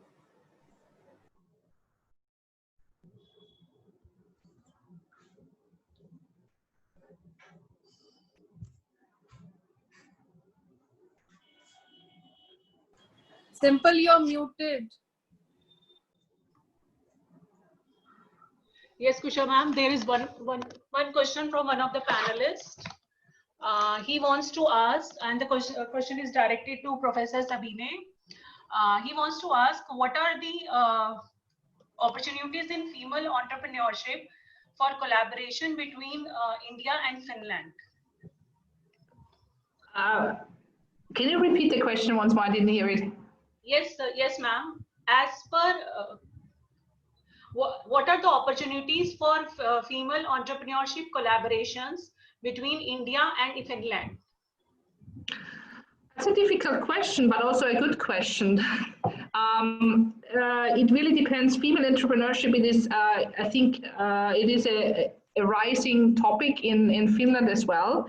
It is still a lot of, in leading position are still a lot of males, but as you can see, even in our politics, our prime minister is a female, so I think Finland has a great opportunities when it comes on female entrepreneurship, because it's a very equal country when it equal rights when it comes on that kind of thing. So that is one thing which is it's not. I think in Finland, from my own experience, it doesn't really matter what if you're female or male. It really depends on your business what you have. For example, when we have events like Slush, which is the Nordic Business Startup Convention, females and males are competing there, so it doesn't really matter what gender you are. It is really depends on the business idea, on what you are representing and how you present your work. So in that kind of sense, it doesn't really matter. So it is pretty much, I would say, open, and I strongly believe in that it will even more grow. I hope this is enough answer. If not, please. Yes, thank continue you, ask. I hope attendee could get his satisfactory answer. Thank you so much, ma'am. You're welcome. Yeah, thanks a lot, ma'am. There is another question from Professor Erie.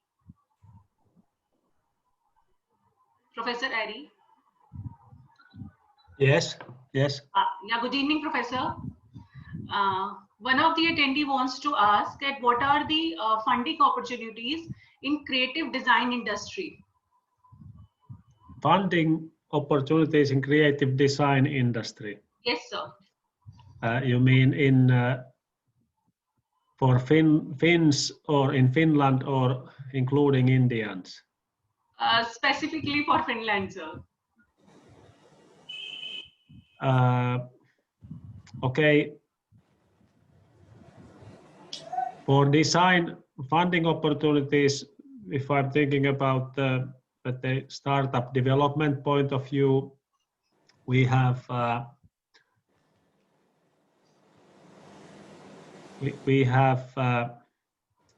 some those are experimentation grants for design students who can get up to 3 times 1,000 euros, so up to 3,000 euros to make the prototypes of their products, for instance, in the school premises.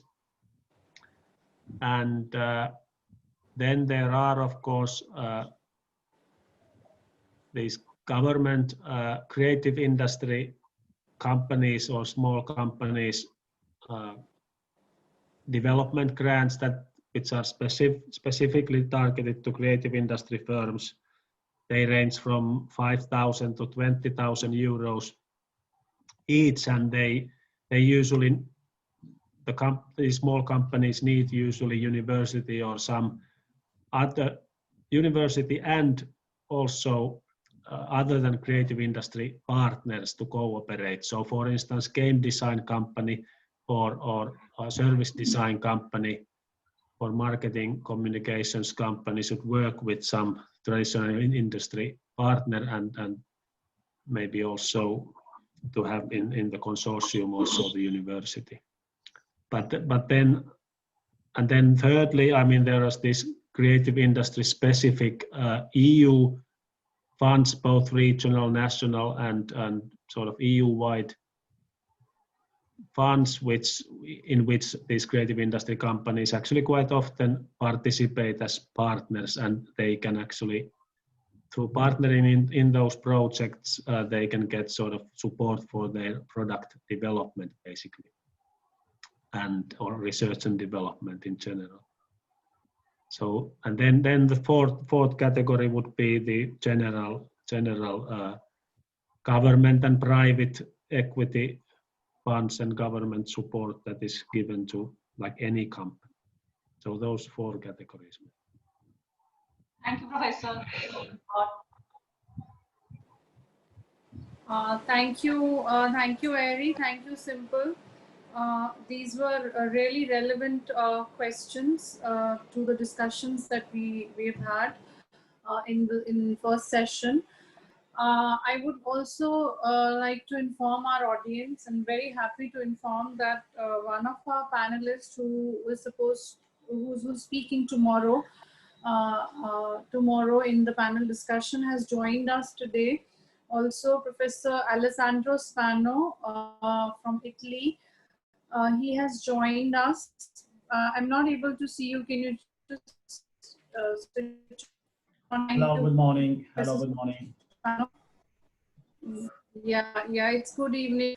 So thank you for and would you like to contribute and share your views about entrepreneurship opportunities in Italy and the institutional collaborations and contributions? Well, if you like, I can intervene now. As I told your colleague, I was busy with another meeting, so this is the reason why I asked to attend the panel tomorrow. But as I ended the other meeting sooner than expected, I decided to join this panel. So you think there is enough time for me to intervene now? Do you think there is enough? Yes, definitely. Would love to hear you. Okay. I work at the University of Cagliari in Italy. I would like to say hello to Ari and her colleague Sabine. We have worked together on a couple of projects. The University of Cagliari is very much interested in helping students develop their own initiatives. The main initiative that the University of Cagliari has organized is what we call a Contamination Lab. A Contamination Lab is a very interesting initiative according to which students can propose their own business ideas. There's a kind of a competition, and students are selected based on the ideas they want to propose. And then there's a group of external investors and professors who help those students to develop their own ideas.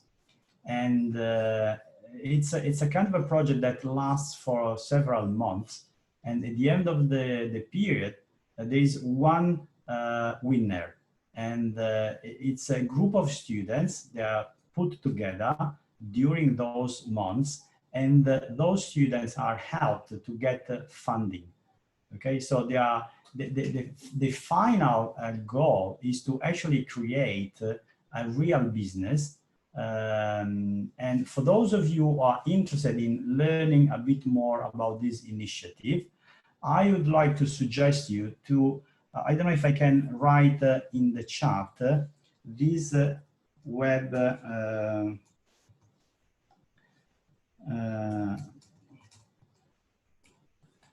let me just check out the email address more. Okay. I just paste and copy. Okay. Okay, I guess you can see this link, okay? For those of you who are interested, this is an international network. Also, the University of Southeastern Finland is a member of this IPSEN. And by using that link, you can check what this group of universities are doing. So if you check for entrepreneurship and you look for University of Cagliari, you will get more information about what we do in terms of helping students develop their own ideas. I think it's quite interesting. And for the moment, we don't have any agreement with your university in India, but maybe in the future, if you can get a cooperation, also your students maybe in the future can participate. So this is the main initiative. We also have other initiatives, but this is the main initiatives that we have for helping students develop their own idea.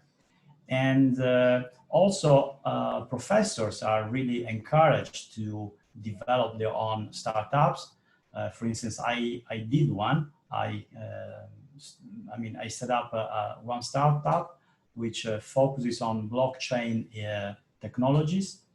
And so there's an increasing attention towards the importance of helping students and also professors in developing their own ideas. So if you have any questions on that, I'll be glad to answer those questions.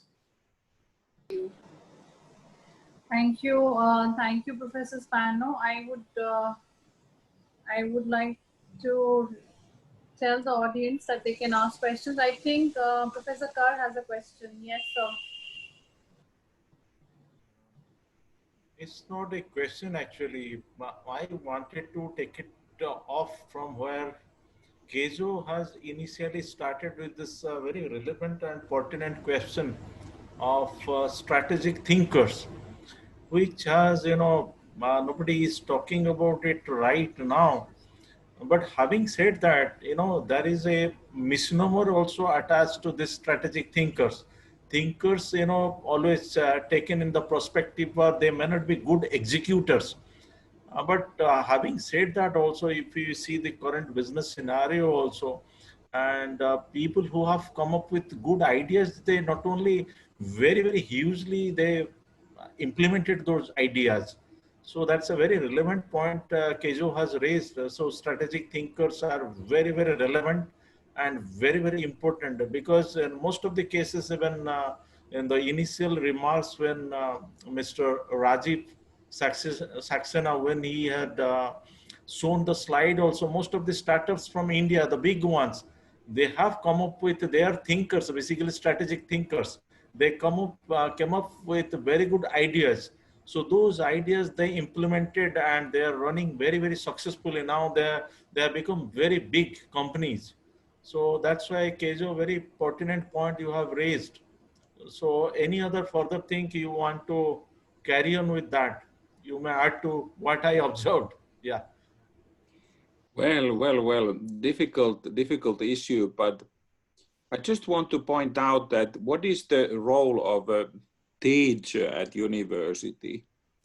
I know that our government and everybody expects that professors or teachers should write papers and publish them in a prestigious journals. But because I'm a bit old and I started too late my academic career, I have come into the conclusion that my role is to find talent, and I tried to figure out who is talented student, and like Alessandro Spano said that your professors are eager to develop those talented persons' business ideas. Okay, I have found out that that is my role, and in my opinion, universities all over the world have problems. What is actually their role? Because universities need to do research and publish, world record publishing, and but what does our students benefit from that? I claim that nothing. I claim that nothing. So there is a contradictions, but Rabbi Kar raised difficult questions. We need to discuss later with Rabbi about that subject if I ever will have opportunity after this COVID situation come to India. But what I wanted to say that we have different kind of people. We need such students who isolate themselves from others, who are like this Grigory Berelman in Russia, a Jewish doctor of mathematics who is genius. We need to recognize who are those kinds of students, genius. Let them be alone. They create something great alone, but we need to force also others to cooperate and invent something. But they don't invent anything if they don't have compulsory for that, if they are not forced to that. And at Turku University of Applied Sciences in bachelor programs, we have a special program, as I said, this business academy, where we try to force them to start their own company. And I would like to ask from Professor Spano, do you just develop individual students' ideas, or do you have any, I mean, cooperate? Do you force students to cooperate to share their business ideas and start companies together? Well, thank you for your question. I know a little bit the academic system in Finland. I've been a visiting professor in Finland a couple of times. And in Italy, we don't have the distinction between applied science universities and research universities. So in theory, we are required to do both, which brings to a kind of a contradiction because, as you said, we are required to make publications. But then I teach economics and I teach business economics. So when we teach these subjects, we need to work with companies, okay? We do not, to answer your question, we do not force students to develop their own business ideas. We try to encourage them. Also because we have quite large numbers of students, maybe not as large as in India, but for instance, in the larger bachelor program we have, we talk about 500, 600 freshers every year.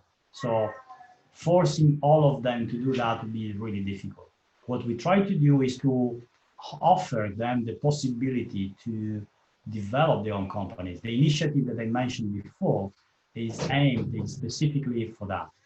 And also what we do is we try to, how can I say, to expose students to the business environment.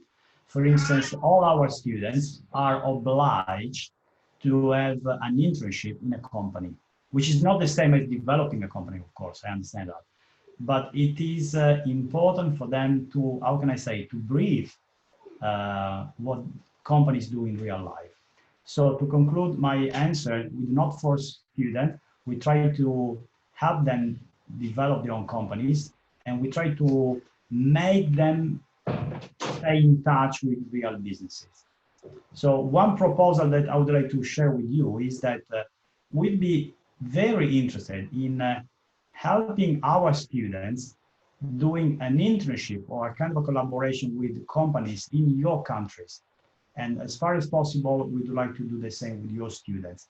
This is something that we can try to develop together. Can I comment on it shortly? Sorry. Yeah. Is it possible? Actually, Alessandro just said exactly that what was in my mind, in particular when it comes on universities, the differentiation of universities and University of Applied Science. So universities are more research-based, while applied science, which says already applying certain kind of ways. So we are, which means we are not focused too much, of course, on research, but it is more like we are doing more the doing stuff, let's say like this. And what, for example, in our university, and by the way, Alessandro, your students are more as welcome. We would be glad to. So we would glad to welcome them to Finland, for example, and I'm pretty sure to Turku too. We all would like to welcome those students, and even from India, please send us them as soon as the COVID time is over. What I also wanted to say, what we created now in our university is the so-called entrepreneurship path. Plus, we will open from September on a so-called business cafe. The thing is, this is like this, that this is also like a kind of like strategic target of our university to support and emphasize entrepreneurship among students.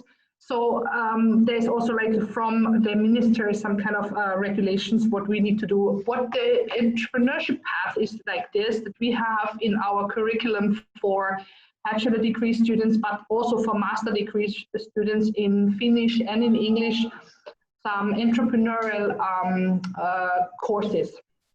They can be courses like, for example, from idea to innovation, which is a so-called, I call it always a soft launch, where they can develop and where we support the creativity. And then it goes until the sparring and the whole kind of way of really into the deep knowledge of entrepreneurship.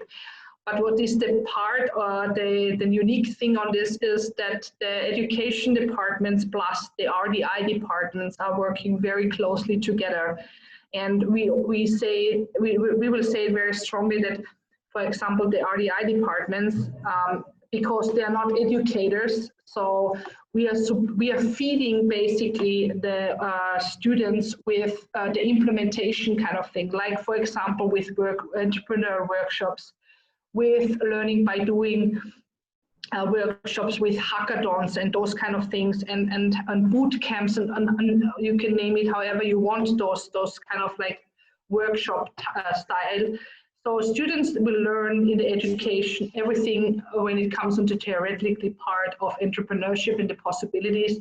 And then from the RDI department, we are offering them certain kind of like path, so where they can implement the knowledge that they will gain. But the role of us as teachers, or as, I would not say even teachers, let's say university staff members, I think what we should like think very strongly, we should start to become opportunity seekers. Like, we should start to be scouting. Like in sport, you're sitting on the bench and you're scouting the talents. So I think the teacher's role should be like as an entrepreneurship scout. So soon as you see an passionate student who is willing to go beyond possibilities, so you should actually take them and support them and bring them into the direction. And this is why also we have the business cafe. So it will be open. So for example, we have 4 different campus. So there will sit people there for a certain kind of time. It will be promoted among the student at the university. And students with the ambition to become entrepreneurs or want to go the entrepreneurial path they will come there and they will get all the information they need to go into the right direction. So, and this is the kind of direction that we are going. So this is one thing what we will do now.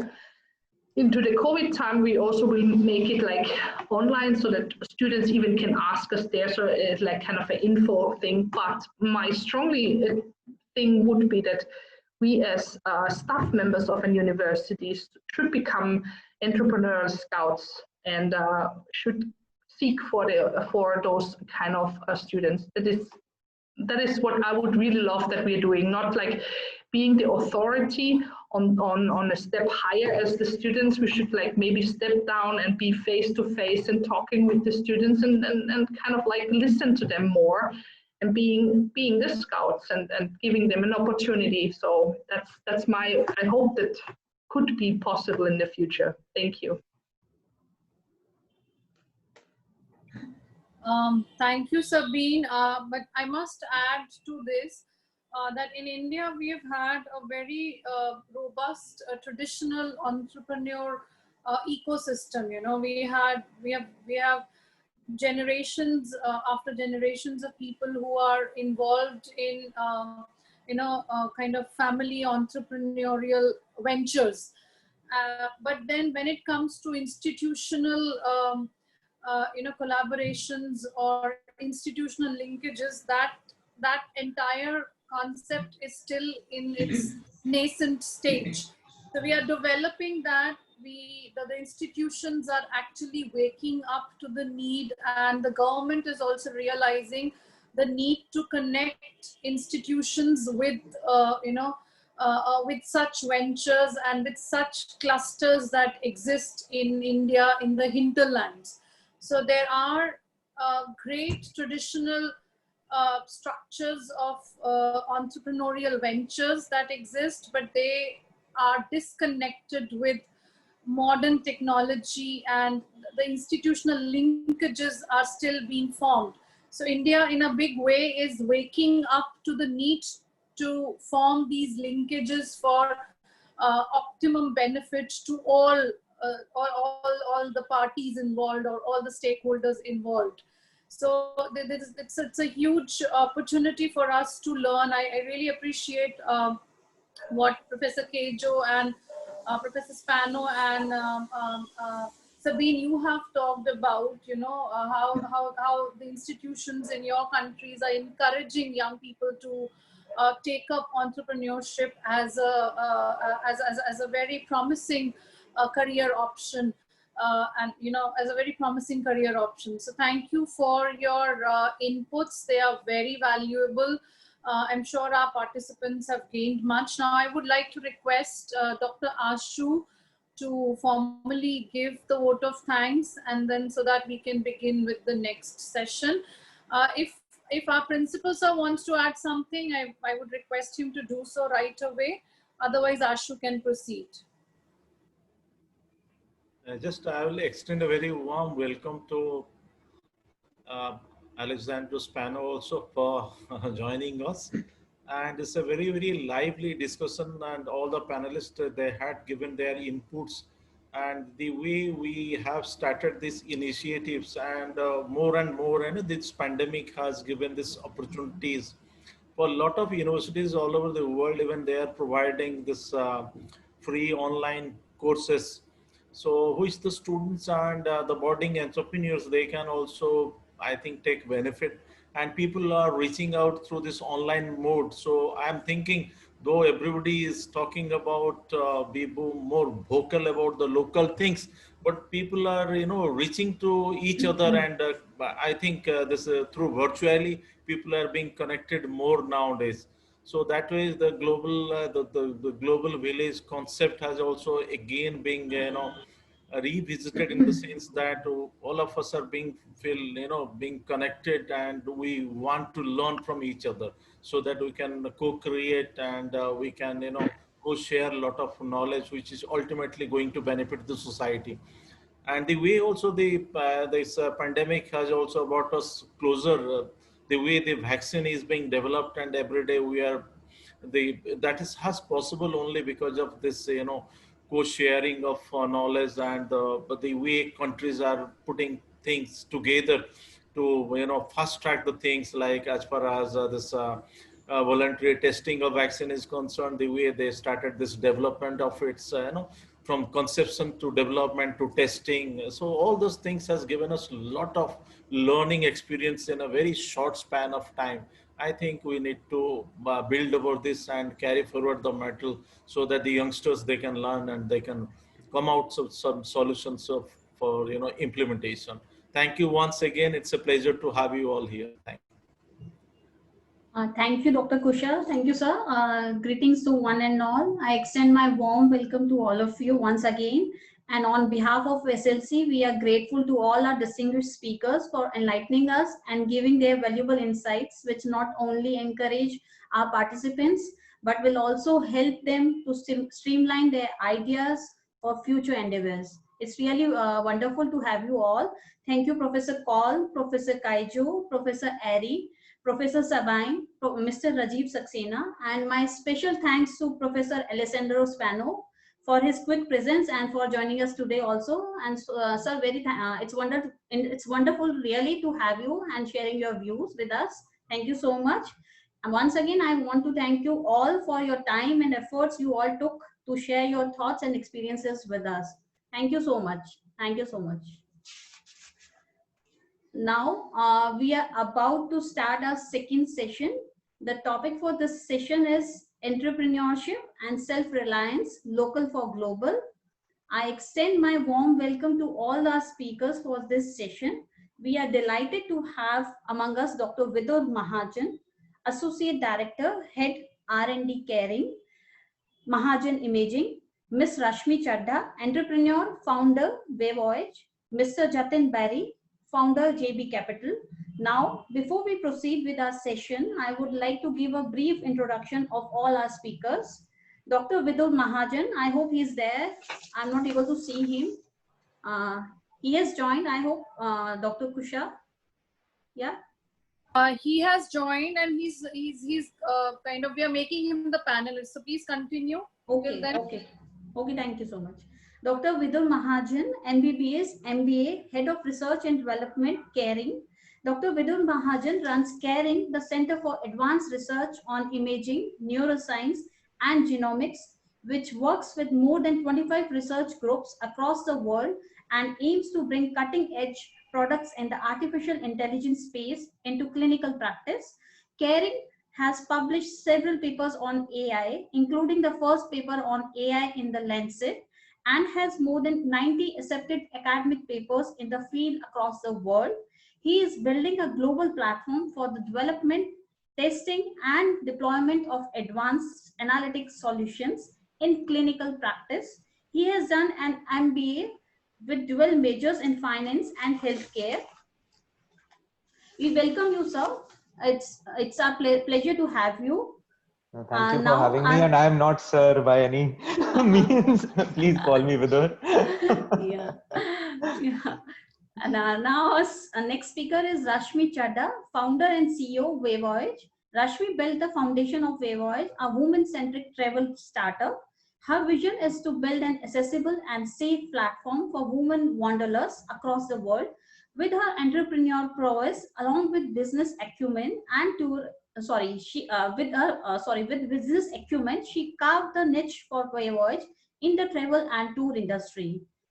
This TEDx speaker has won many accolades lately for the leadership role across the industry, including Women on Mission Award at Women on Mission Summit 2019, and Initiative by Your Story in the Indian Women Excellence in Leadership Award 2019 WIEF Award.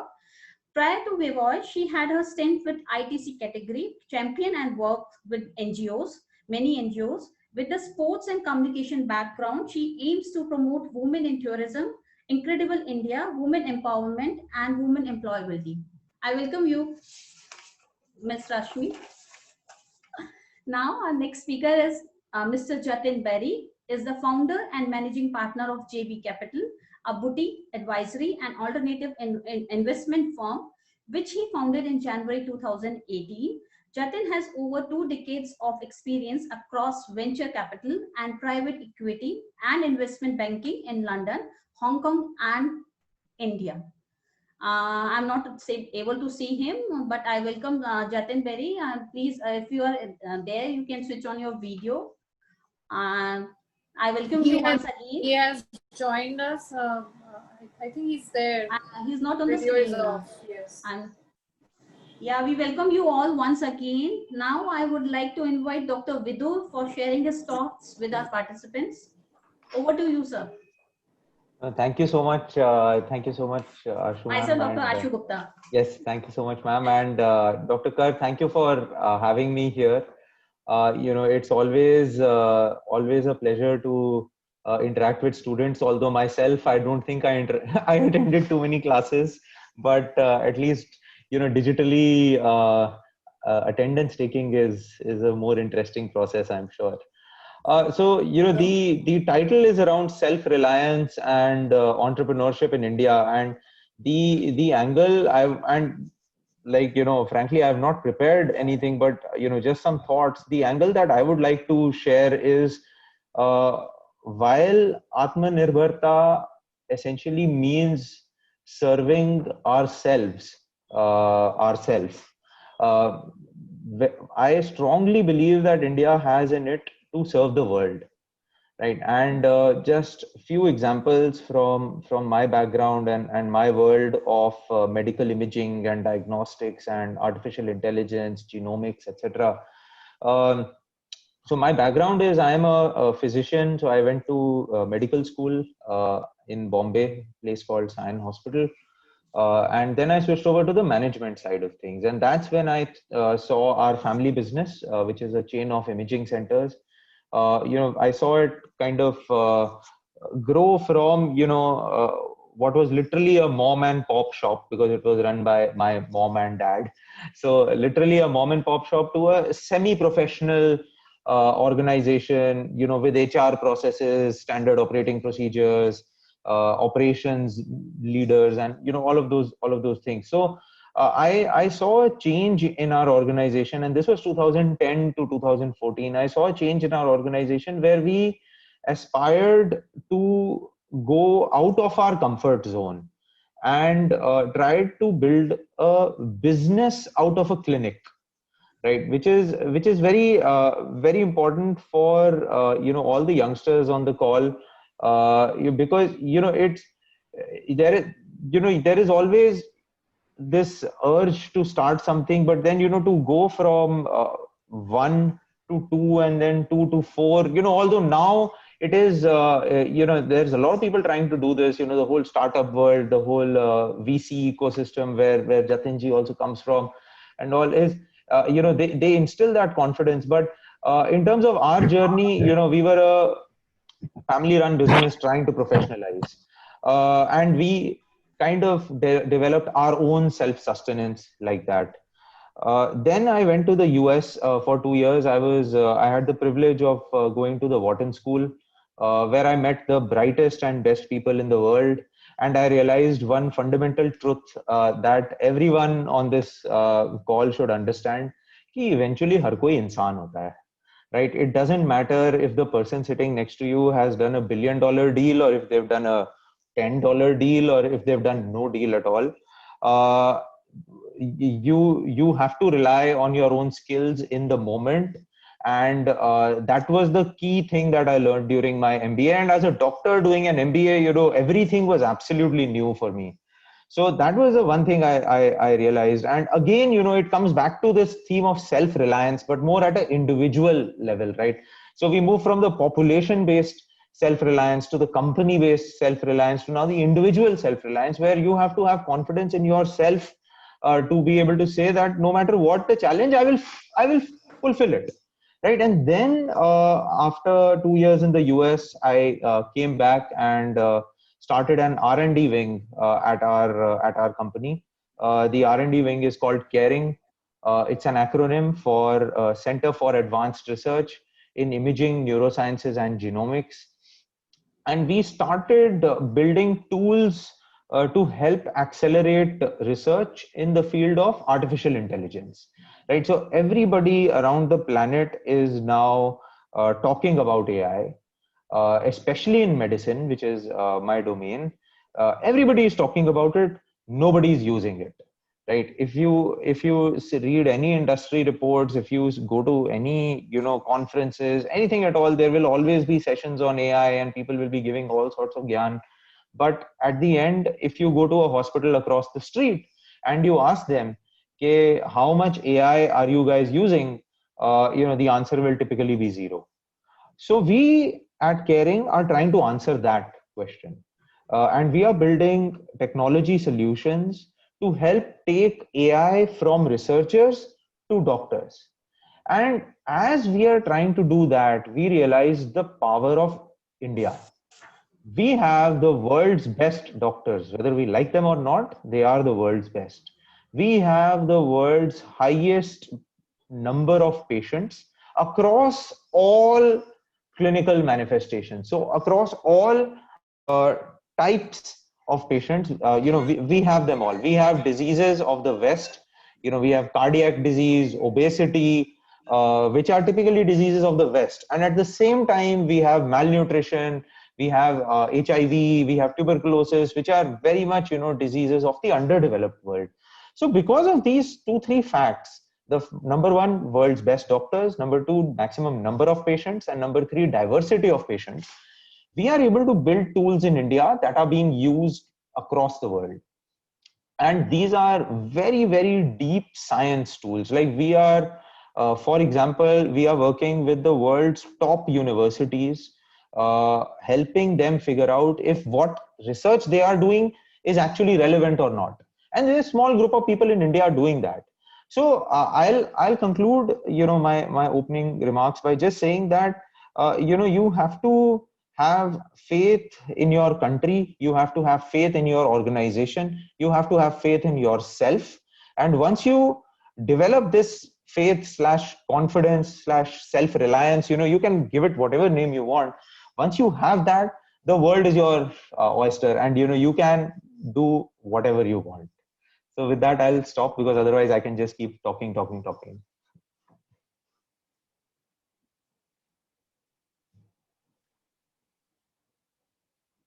Ashuji, maybe we can go to the next. Yeah. You're on mute, ma'am. Yeah, now I'll invite Ms. Rashmi. Can you share your thoughts with us? Over to you, Ms. Rashmi. Yeah.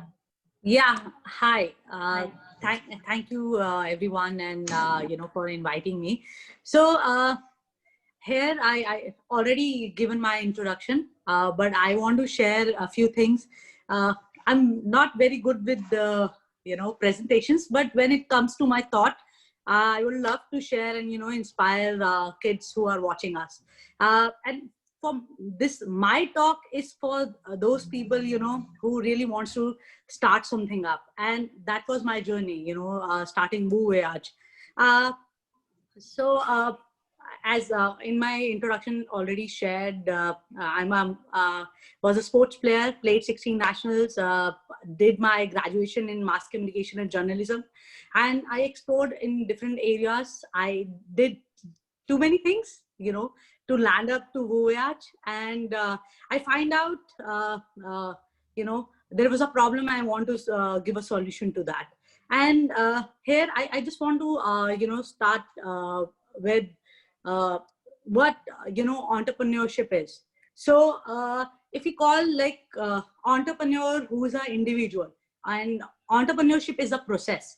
So an entrepreneur is attitude, skills, and behavior, and entrepreneur ecosystem is role of society. So here I'm an individual who's trying to build a process with my attitude, skills, and behaviors. Of course, lot of I have to create things in the society, and of course, so society needs to support me in that building that system. So I just want to come two things which I believed in setting up a Woo Voyage. I'll tell about that. But why there's one thing which I think which is the pull which huge market opportunities, which is right now also going on, right? Like digital transformation, healthcare system, even about education, right? We are doing it online, this event, normally you have to go there, present and you speak, and everything is evolving and, changing. And other thing is like, which is push, like if we talk about in 1990s, like petrochemicals, electronic aviation, picked up. Now even Zoom, they have $1 billion evaluation, and so everything changed up. So I come, so my startup, Woo Voyage, is a one-stop solution for women traveling, but it's just not women traveling, it's women travel aggregation. So around the world, we have 800 vendors, mostly 70% women are working in those organizations, or it is owned or managed by women. If we talk about hospitality, of course, tourism got a biggest hit right now, and so women makes way too better out of that, and we are the first platform which is aggregating those services. तो ये idea कैसे आया? पहला तो of course जो था कि we find out कि इंडिया में एवरीवन से women are not safe to travel even after 8 p.m. in the night, and I travel a lot of countries, और मैं स्पोर्ट्स के लिए भी डिफरेंट स्टेट्स में भी ट्रैवल करती थी. So I used to meet a lot of people and they say, Delhi is not safe, or Mumbai is like that, have a competition. And even when I travel abroad, like Japan, London or wherever, so there I meet, they say, India is amazing, but I'm scared about it. So there, I find out we need to, educate them or tell them how to take a trip in India. And later on in my journey, I find out a lot of, people who speak foreign languages, they are not getting jobs in MNC, but then we can use their skill. So, so we build up that platform. But right now, I want to speak another opportunity that come in.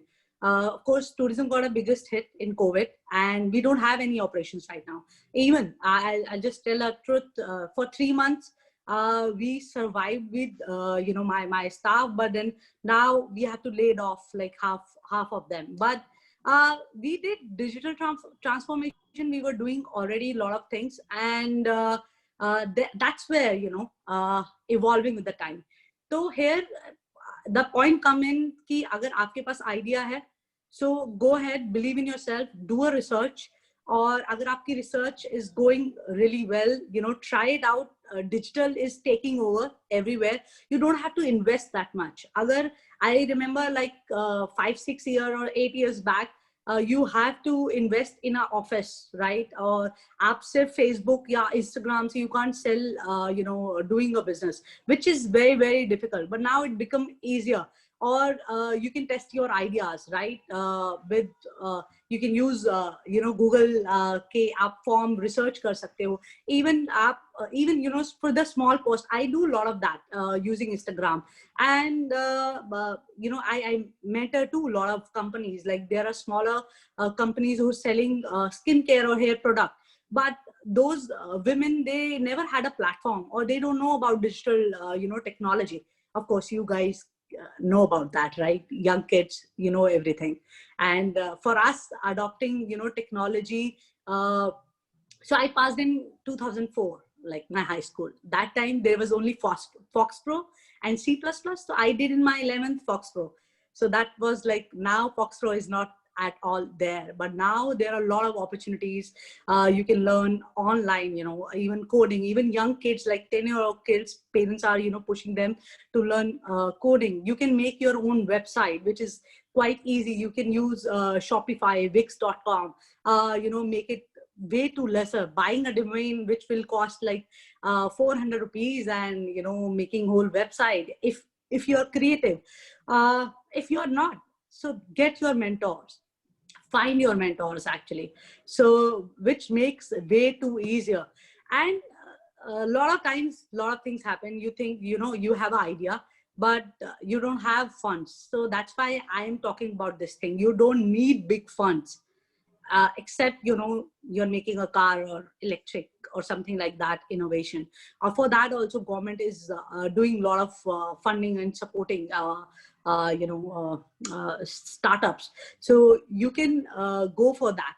And in this whole process, like with my learning in last 3 years, what we built up, like of course we got seed funded also in 2019 from Singapore investors. They're more like my mentors now. I was people talk about, you know, funding and everything. I was very conscious about that, because what business I built them already making money, and then that's how we were evolving and putting that profits into the technology. But then when we gone for the seed funding, that money of course helped us out, but I was very curious about who's gonna invest in my company, because it's an initial stage, and it's not just about my money. Then it's about my company, my vision. I want to bring change in, whole tourism industry and women traveling and incredible India.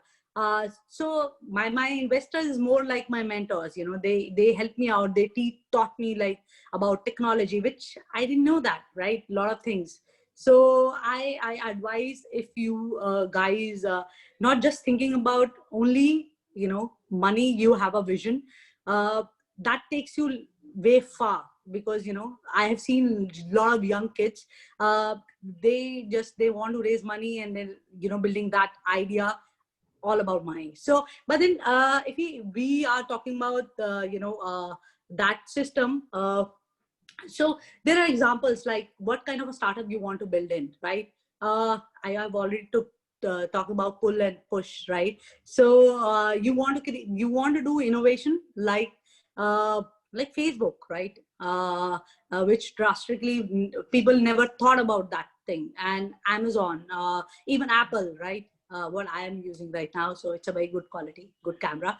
And Uber or Swiggy, like everyone is ordering food right now, make it cheaper, aggregation. So think about that, what you want to create. Use best space, lesser expenditure. If you don't have funds, never let your ideas die, right? And ये भी ना हो कि हर कोई idea पे कर ले. You have to do your research. Ki, this will work it out or not. People will like it, or your business model, which is very, very important. For me, I talk about I did my mass communication and journalism. उसमें funny था, मतलब ज़्यादा पढ़ाई नहीं थी. मेरे को कभी नहीं पता था कि business model कैसे बनाना है. तो for that, I was 28. I had an idea. मैंने बहुत research करी थी. I travel all around. और मैंने gurdwara Manikaran Himachal, I did guiding कि I used to meet a lot of foreigners, और मैं उन लड़कियों से रिसर्च, मेरी एक नॉलेज बढ़ रही थी. बट जब मेरे को आइडिया आ गया, but never had a business model. मुझे पता ही नहीं था कि उसको कैसे फॉर्मेट करना है, एंड उसमें how I am gonna make a money, right? So I did my masters in social entrepreneurship. I work with lot of NGOs, because पहले आइडिया ये था कि I want to do something for people and get those things done. But I realized when I can build a model which can give me a lot of profit, and of course I can invest that in an NGO. So you have to figure it out, what kind of a business model you have to build in, and go ahead. And this is the right time, because a lot of opportunities out there. Still, like Atmanirbhar Bharat to chali raha hai, and technology पे भी काफी सारी चीजें ban हो गई है, and still a lot of people needs job and needs people like us to create those jobs.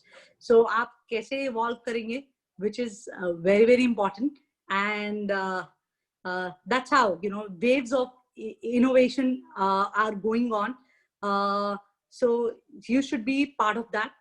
Go ahead, believe in yourself, and that's what I did. And I still remember having that idea and starting a lot of things. मैं कई बार तो और कई बच्चों मुझसे शायद relate भी करे. I used to scared even reading a chapter in my class.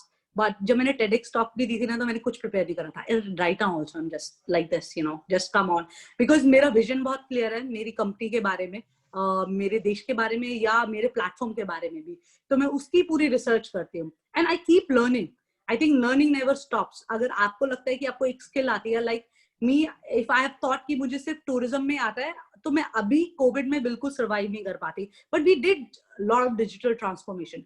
So the brand I build it, Woo Voyage, and of course Woo Voyage Media. I'm working with biggest European airlines, hotel chains in around the world. Even Yatra and Make My Trip, creating their content, how to build up content which impress people, right? They have more trust in your brand. So I think वो भी time के साथ evolve हुआ है. So go ahead, add on skills, which is very, very important. Whatever idea you are going through. So that's how I think. That's how. Yeah. So in anyone have any question or they want to connect with me, I am very, very much active on social media. And yeah, so you can come and ping. I support a lot of kids. I mentor them free. I don't charge anything. अगर आपके पास कोई idea आपको build up करना है और कोई भी help उसमें चाहिए, तो जितना मुझे आएगा मैं आपको जरूर बताऊंगी. So yeah, that's all. Thank you so much, Rashmi, for a wonderful and inspiring talk. And it's really wonderful to listen to you. We'll share, I think, Simple, you'll take the queries later on after the complete session. Yeah, sure. Yeah. So we'll continue with the questions after the end of this session. Now I would like to invite Mr. Jatin Berry for his views, what he can say about these entrepreneurship and the startups. We'll love to listen to you. Sure. No, thank you very much for inviting me, and I hope everyone's well and safe.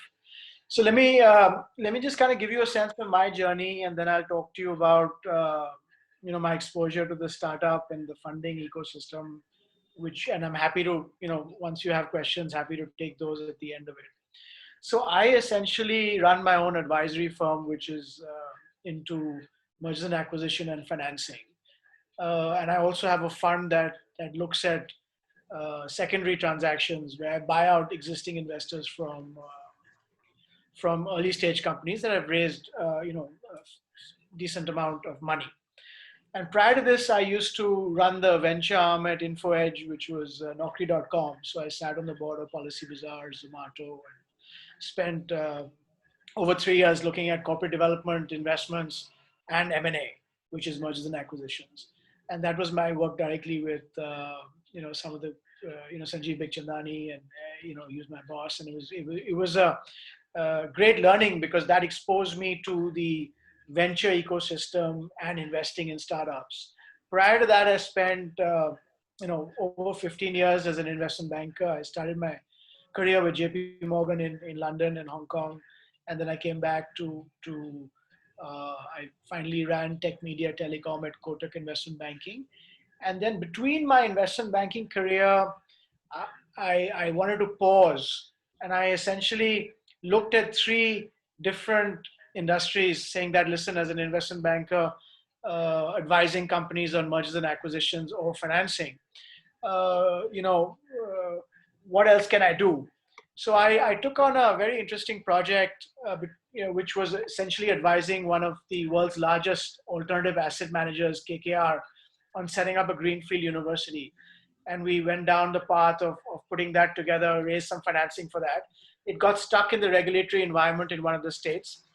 And then, so I looked at education, alternative energy, and healthcare as the 3 areas where I saw huge potential for someone with my skills, and also domestically in terms of that being a great opportunity in India. And so I spent 5 years on essentially the buy side, investing and evaluating startups and putting balance sheet to play when needed. And then prior to that, I spent about 15 years advising companies to raise money. And so kind of during this period, I found it, few things that was useful. One is, the change is the only constant. You're always learning. And every one of us is in an entrepreneur inside. So you kind of, you kind of, whether you're in a large organization, whether you're working for yourself, the entrepreneurial spirit that people have always will come out. And, that was the reason why I set up, probably quite late in my career to go out on my own. I had a great job and I just said, listen, I don't want to work for anyone else. I want to work for myself. And I've been doing this for about 2 years, and it's been a great journey, leveraging the experience I've had for the last 20 years and those relationships to advise and mentor companies that are kind of early stage, or larger companies that are funded, by private equity and venture capital. So in some sense, I've come a full circle from starting off as a banker, as an investor, and then using both those skills to kind of do, both those streams right now. And my experience has taught me a few things, and I'll give you some advice which you should look at when you're looking to start up something on your own, whether it is a startup or whether you're funding something. Just remember, it's a long journey. It's not a quick. You have to be passionate about it. You have to be addressing a problem that exists by, so for example, start with first principles. What's the problem I'm trying to solve? Is it disruptive enough? Is it something that I can do? And what's the team and mindset of the people that I need to get on board? What's the kind of capital I need? And is it a game where I will be marginalized? Am I going to be a top 1-2 player in that space over a period of time, not immediately? And what are the network effects around that business? So am I going to be, is it going to be a business where or a startup, or where things come, it's a pull, so you don't have to sell as much, you're not spending as much in marketing. It's mostly around the product and the skills that you build. So I think the current 6 months have taught all of us a few things.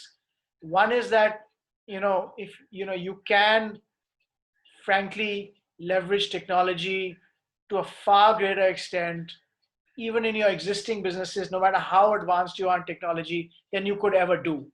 So, and I think that is for some people it comes, and when you're coming out of college, and you're seeing Zoom and online classes and all that, which was versus physical interaction, it's going to be the norm.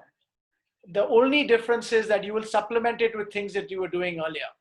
And as we kind of move to kind of a period where you will have the best of both worlds, you'll kind of keep innovating on technology, but also leverage your time and your experience much better. So you'll be much more efficient in the way you operate than you would probably be prior to this kind of pandemic which has hit the whole world. So I think people are so that's an opportunity to the world is your oyster. You could build businesses here, take it anywhere else. You could leverage on technology, which is now becoming mostly a commodity. And if you have the entrepreneurial spirit, remember, it takes about 7 to 10 years to really create a solid, scalable company which has a product market fit, and it has a product and it has robustness around it that it can't, it will continue to keep growing. So it is a long journey. So if you're going into entrepreneurship, go ahead, because it's and you're starting up a company, you must do that, and you will go up, you'll fail, you'll understand what you don't want to do, you'll come out of it. So I think the ecosystem now for working for yourself as an entrepreneur, setting up a company, or working in a corporate, I think both those options exist. It just depends on what you're cut out for. So it doesn't mean that if someone is setting up a startup, it's an easy journey. Frankly, that journey is it's got many ups and downs, and like anything else in life, and you just got to take it in your stride. You got to stay light, but keep going back to first principles. Am I solving something? Do I have the right set of people? Do I have the right set of investors? don't raise as much money. Try and keep, most of the equity to yourself, because that, at the early stage, because you'll give too much away to investors, like me and other people who take, a lot more very early on, which is not the right way you should build businesses. I think you need to go through that journey. Ideally a company should have built out something that has a product and has some customer traction before it raises any capital, so that there's, it's built, some amount of nodes that one can leverage on. I think that's, essentially, happy to kind of answer any questions. Beyond that, I play competitive squash. I play at the national level. I'm an active sportsman. I have 2 young kids, and we have it's a nice time right now to spend time with them because they're growing up. But other than that, we have the luxury to not be, to work from anywhere. Like a lot of people who need to go in and, put themselves on the front line, which is not that easy from a health standpoint currently. So I think a lot of us, in education or in the space I'm in, are kind of very lucky to be where we are. So, happy to, thank you for the invitation. Good to see all the panelists, but happy to answer any questions that you guys might have now. Yeah, before we take any queries, I'd love to thank you all. Thanks, a big thanks to Dr. Vidul, Ms. Rashmi, and Mr. Jatin. It's really a truly wonderful talk, and we are grateful to you all for sharing your time and experiences with us.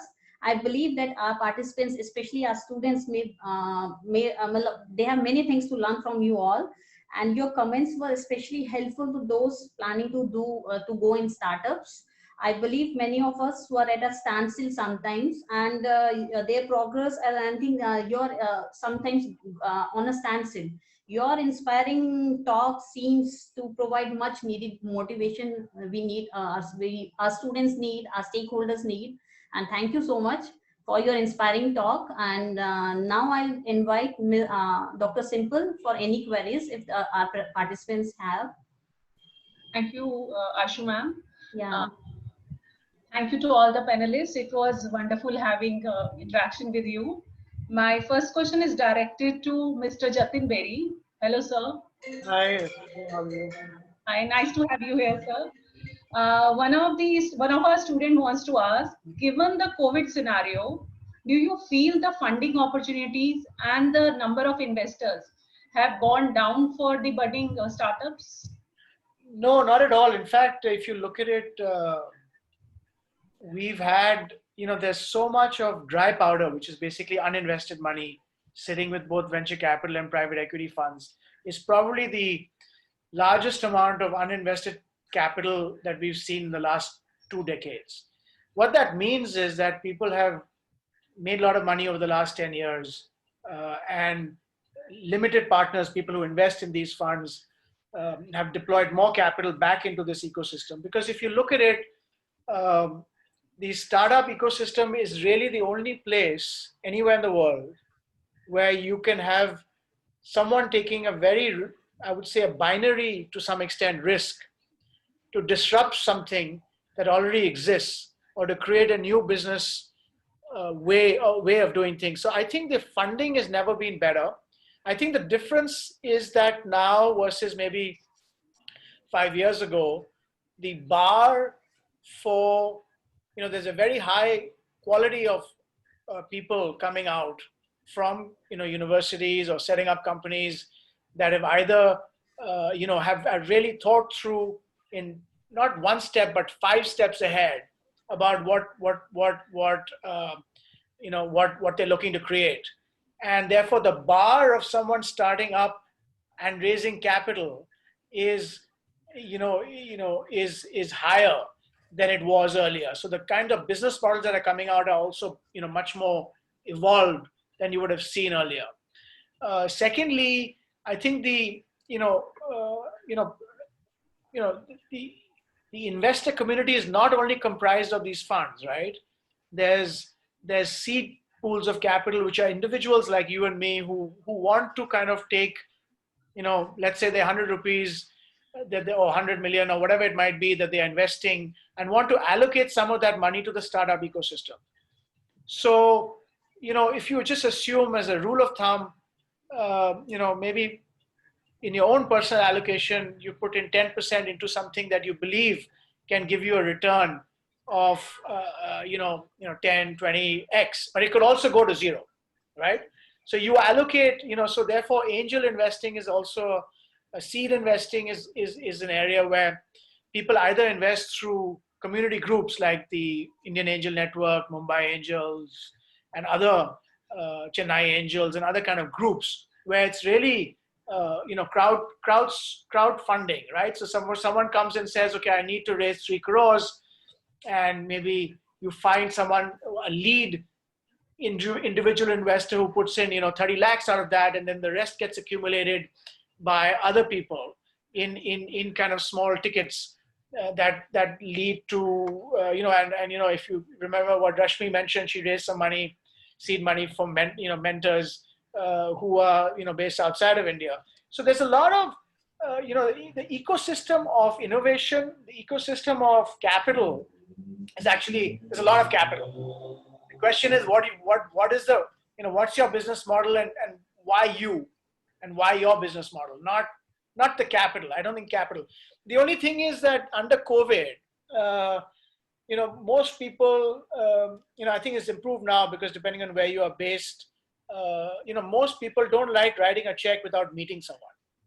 So, the pace of activity for investing recently has been high because of, existing or past discussions, let's say in EdTech and, other areas which are kind of mushrooming, or healthcare, health tech, because they've known some of these companies for early on.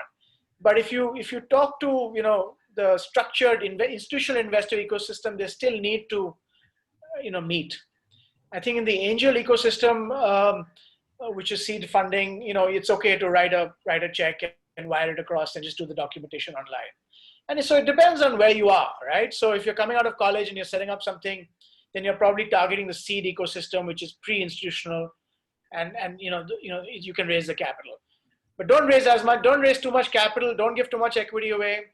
Do it yourself first, see what it means to be in a startup, because it's a lonely journey sometimes, and therefore, and always try and get the right team, because a team is the first bar that, at least I look at, because a good team can solve and, pivot and get out of different situations.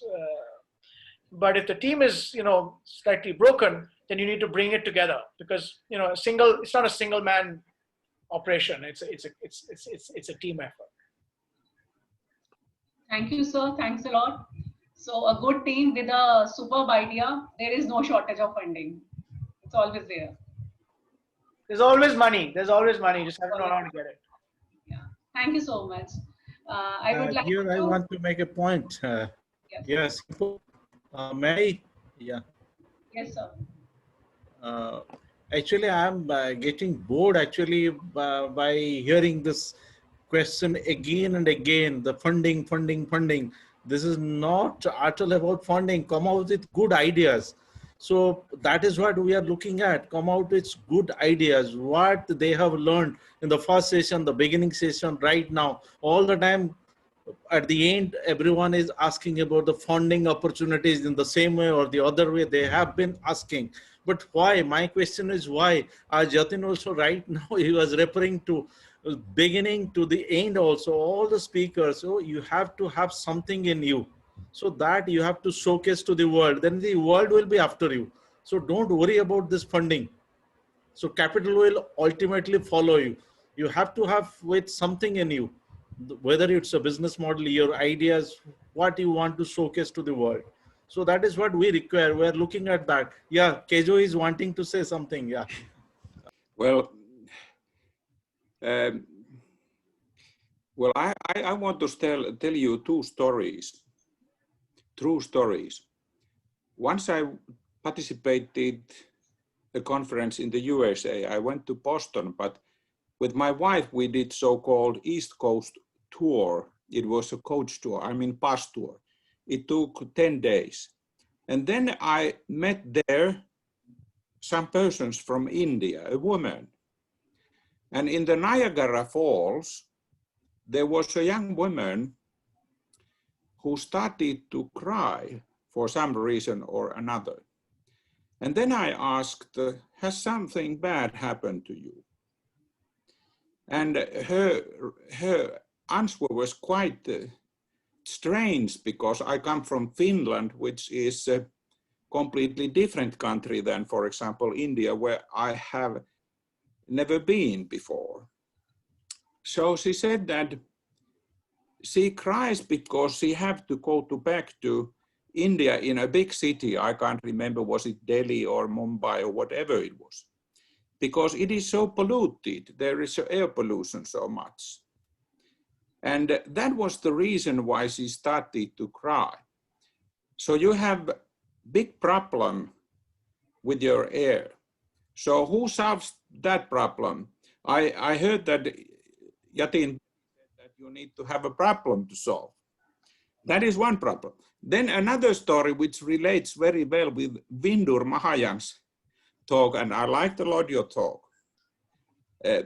In the same trip, I met another couple. They were from South India, from the richest part of India, Kerala, or somewhere from there. Anyway, they were eye surgeons, they were eye doctors, both of them. And they had participated in San Francisco or somewhere there, ophthalmologist conference, top conference. So as Vindur said, that you really have the best doctors. For example, you really have the best eye doctors in this world, because they participate all over the world, these conferences. They had one daughter, and I talked to daughter and asked the question, what kind of profession you will have in the future, or want to achieve. She said that I will be the first female astronaut of India. And I liked a lot that idea, because she really had great belief on herself. So don't follow Finland, don't follow USA, believe in yourself, as Vindur said. Thank you.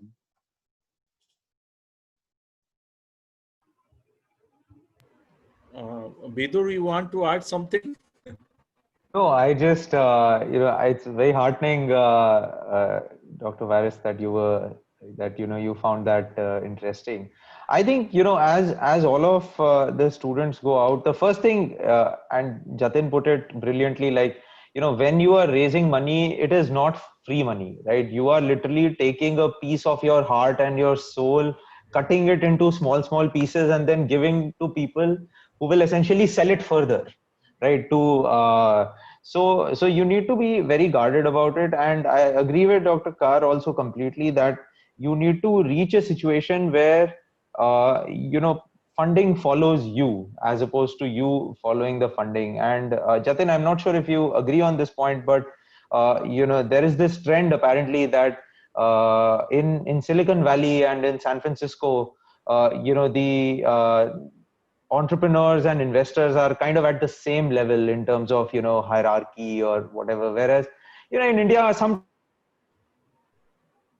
undermine ourselves. So the thing I would say is that focus on your customer, yeah. Focus on your product. Like the rest, everything else will follow. The fundraise is just a beginning, right? It is a beginning of a commitment. It's like in the movies, right? They lived happily ever after as soon as they are married. Like all the married people here know that that's when reality starts. So very much in that context, like this whole funding thing, it's just the beginning. And I follow a simple framework, very, very difficult to follow. It's a simple framework, but very difficult to follow whenever I'm thinking about any product or any service that we are going to offer, either at Mahajan Imaging, which is our parent company, or Caring, or our Genomics Lab, wherever. The first, your product has to have three essential components. First is customer desirability, right? You need to have a customer that wants it, right? We all want pollution-free air. Very good. It is desirable by your customers to have pollution-free air. Second is it needs to have financial viability, right? You need to whatever you're doing has to be financially viable, obviously, otherwise it will not sustain. Like, there are examples of business models that run sustainably on philanthropy, if you want to go down that road. But again, financial viability, and last and most importantly, technical feasibility, right?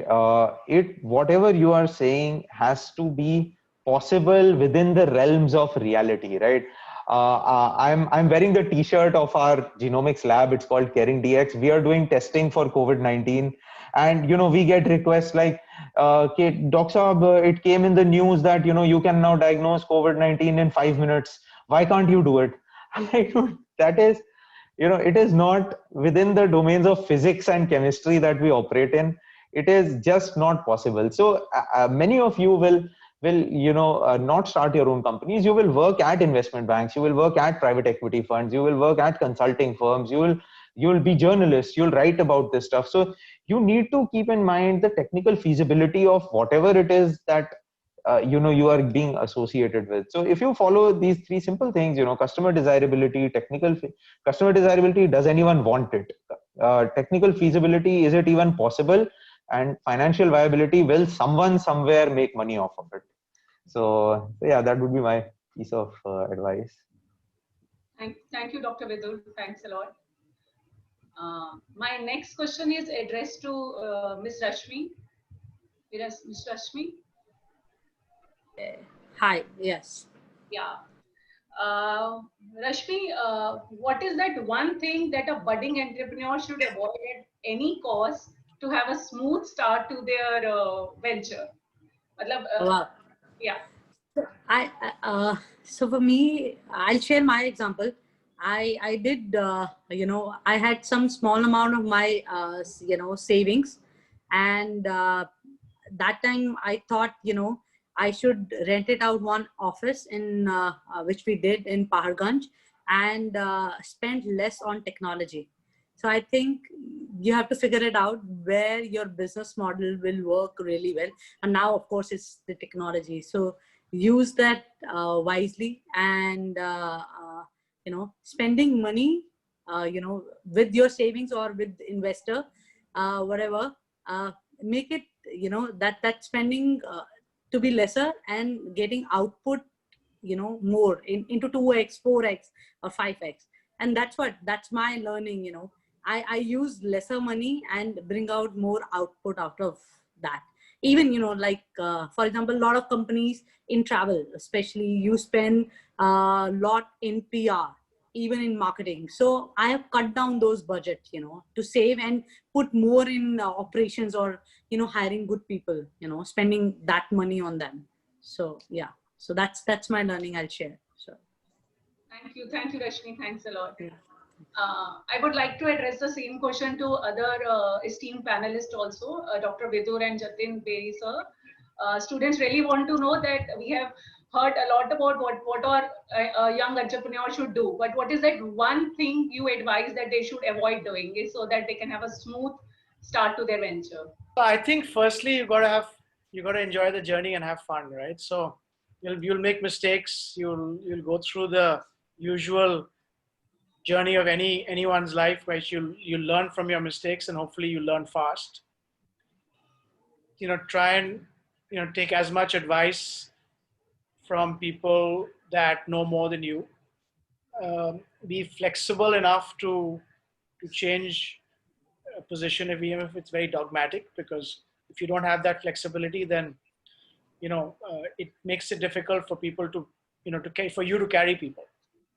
So at the end, no matter what you build, it boils down to being a people business. As Vidur said, if your customer is not interested in talking to you, you got to find a way to get to him, right? Even if you sell a technology product, there will be someone who will make that type of sale or create that together. So I think if you kind of keep it down very, very simply, enjoy your journey, learn from your mistakes, and understand it's all about people, 90% of the time you'll be fine.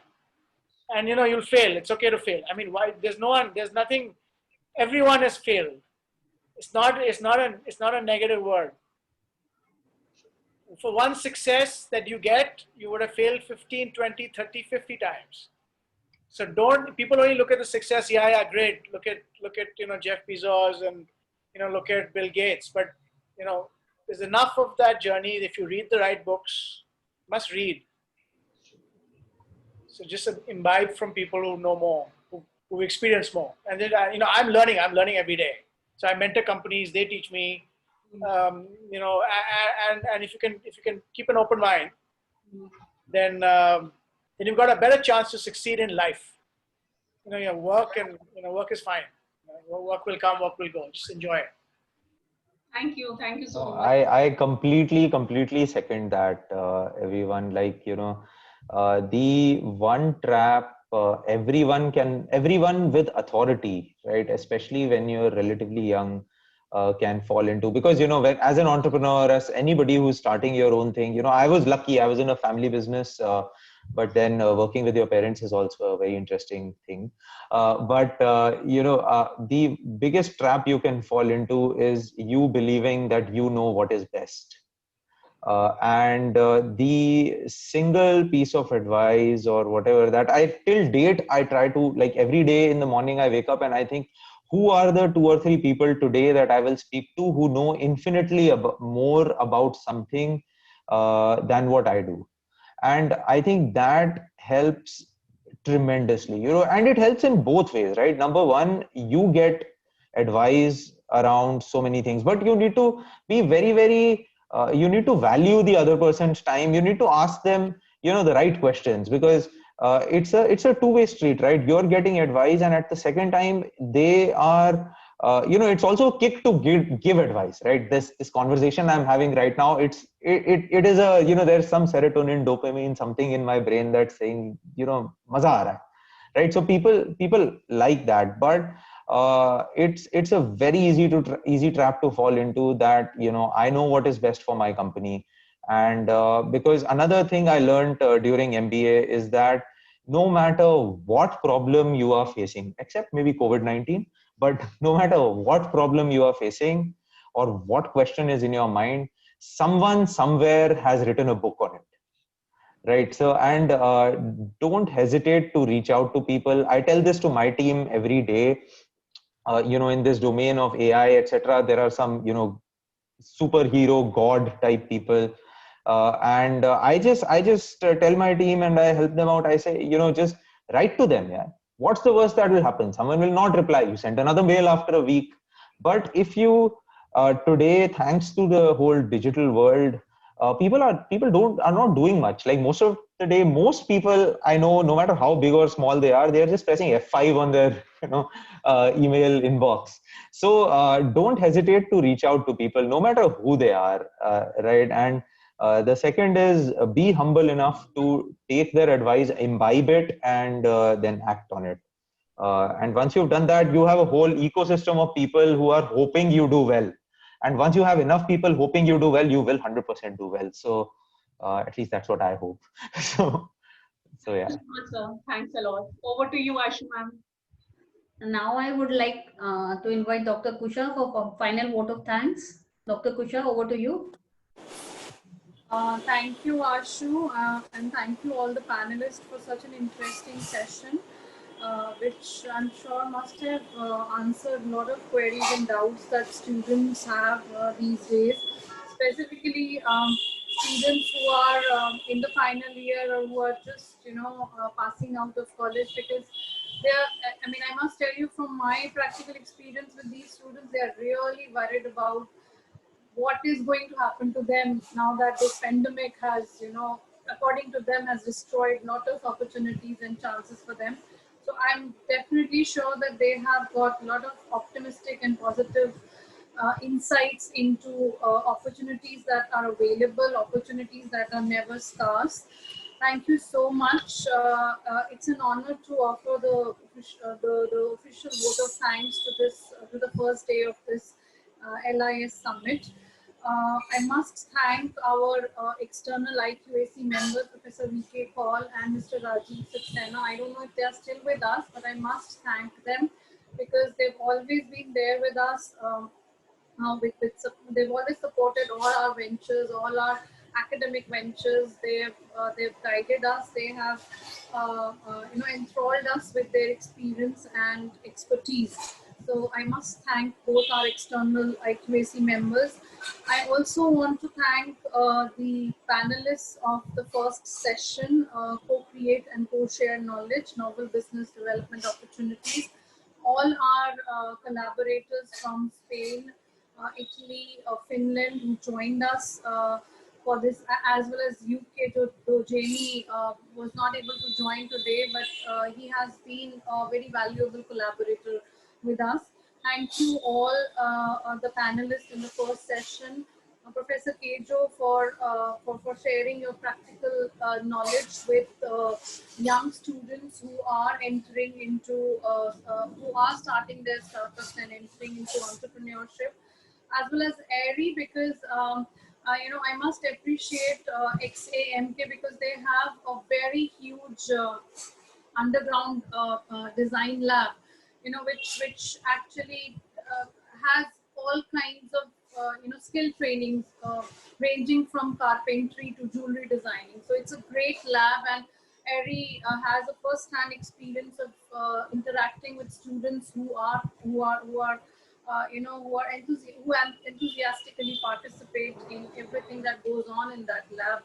And he's also bringing up two startups from Finland tomorrow to conduct a workshop with our students. So that would be a great value addition to the program. I must thank Sabine. Sabine, you've really done justice to the topic that you have taken up, which is female entrepreneurship. It was immensely valuable and helpful to know that Finland or research organizations and institutional organizations, non-governmental organizations that are that are opening up opportunities for women and young women for in the area of entrepreneurship. That's really valuable, and how you have actually also guided our own students how they can also explore international opportunities in the area of startup and entrepreneurship. I must thank Professor Alessandro Spano, who joined us today. He's supposed to be there for a full session tomorrow, but thank you for sharing that link which you did. And also, it's really gracious of you to talk about how there are possibilities of valuable exchanges between your university and our college for internship for students. That is a huge opportunity which our students must explore, and I would request our principal sir to actually take action towards that direction. Thank you. Coming to the second session, it's been a wonderful session with people joining from the industry, from the sciences field, from the investment field, as well as a woman entrepreneur like Ms. Rashmi. It's wonderful to have all three of you with us. You've actually opened our mind as well as the students' mind towards things like, there is no scarcity of investors. Investments, situation is not that dismal as it looks to be, or as maybe young people are imagining it to be. There are opportunities for good entrepreneurs, for good startup ideas, and it's always a teamwork, as Mr. Jatin has just, very finely elaborated. That it's always a good team that wins the battle in the end. It's never one lone ranger who can actually, achieve without his team. And also, I would like to thank Mr. Vidur because, it's rare because I myself am from humanities, so I really don't know what are the opportunities for entrepreneurs and startups in the sciences field. It was wonderful to have you with us because you really opened our minds as well as our students' minds towards the opportunities that they can explore in the sciences field. And artificial intelligence definitely is a very upcoming area which has not been much explored here in the country. And we also have, science students and science faculty who are sitting with us here. And I'm sure our faculty are going to inspire our students towards exploring that area. And we hope that we can have some internship opportunities with you for our science graduates. I must also thank Ms. Rashmi. It's a very budding entrepreneurial venture that you are conducting. personally, that's very liberating also, that there is a woman entrepreneur who's actually working in the area towards towards catering to the needs of modern women in present times. Thank you all for coming today. I must thank all the participants for patiently sitting through this event. I'm sure it must have been a beneficial experience for you, a mutually enriching experience for everyone.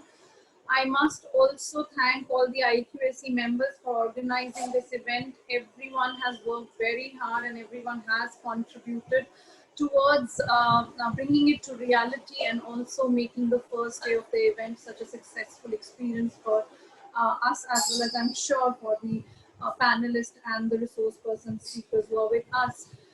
In the end, I would like to thank our students and the technical support staff of the college that has made this virtual meeting and virtual summit possible. I'm sure that there were no disturbances at any end. It has been it was wonderfully organized by the technical staff. Last but not the least, I must thank our principal, Professor Ravi Narayankar, for bringing in such an interesting panel of speakers to us. It's always used to be like, we are situated in East Delhi, the college, which is not a campus college, but we have had such wonderful opportunities of interacting with world-renowned talents and resource persons and academicians only because of you. You have actually widened our horizon. So thank you, sir. Thank you so much for giving this opportunity to us. Thank you all and hope to see you all tomorrow. It's going to be an interesting mix of panel, workshop and student competition tomorrow. So we hope to have a wonderful day tomorrow. Thank you. Thank you so much. Thank you very much. Thank you. Thank you. Thanks.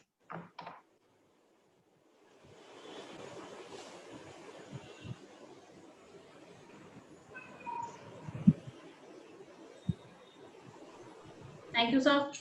Namaste. नमस्कार. तुमने photo के लिए बोला ही नहीं आशु. अरे यार. Would have taken the screenshot.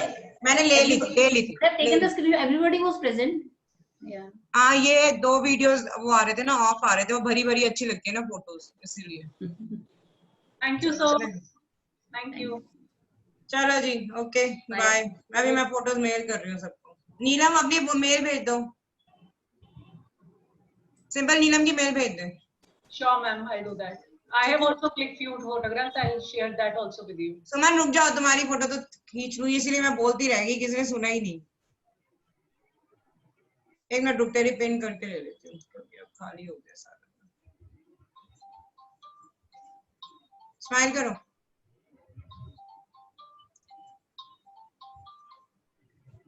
Okay, thank you. Thank you, ma'am. Thanks a lot. Bye. Thank you, bye. Hello. आप screenshot ले रहे थे आप? हाँ.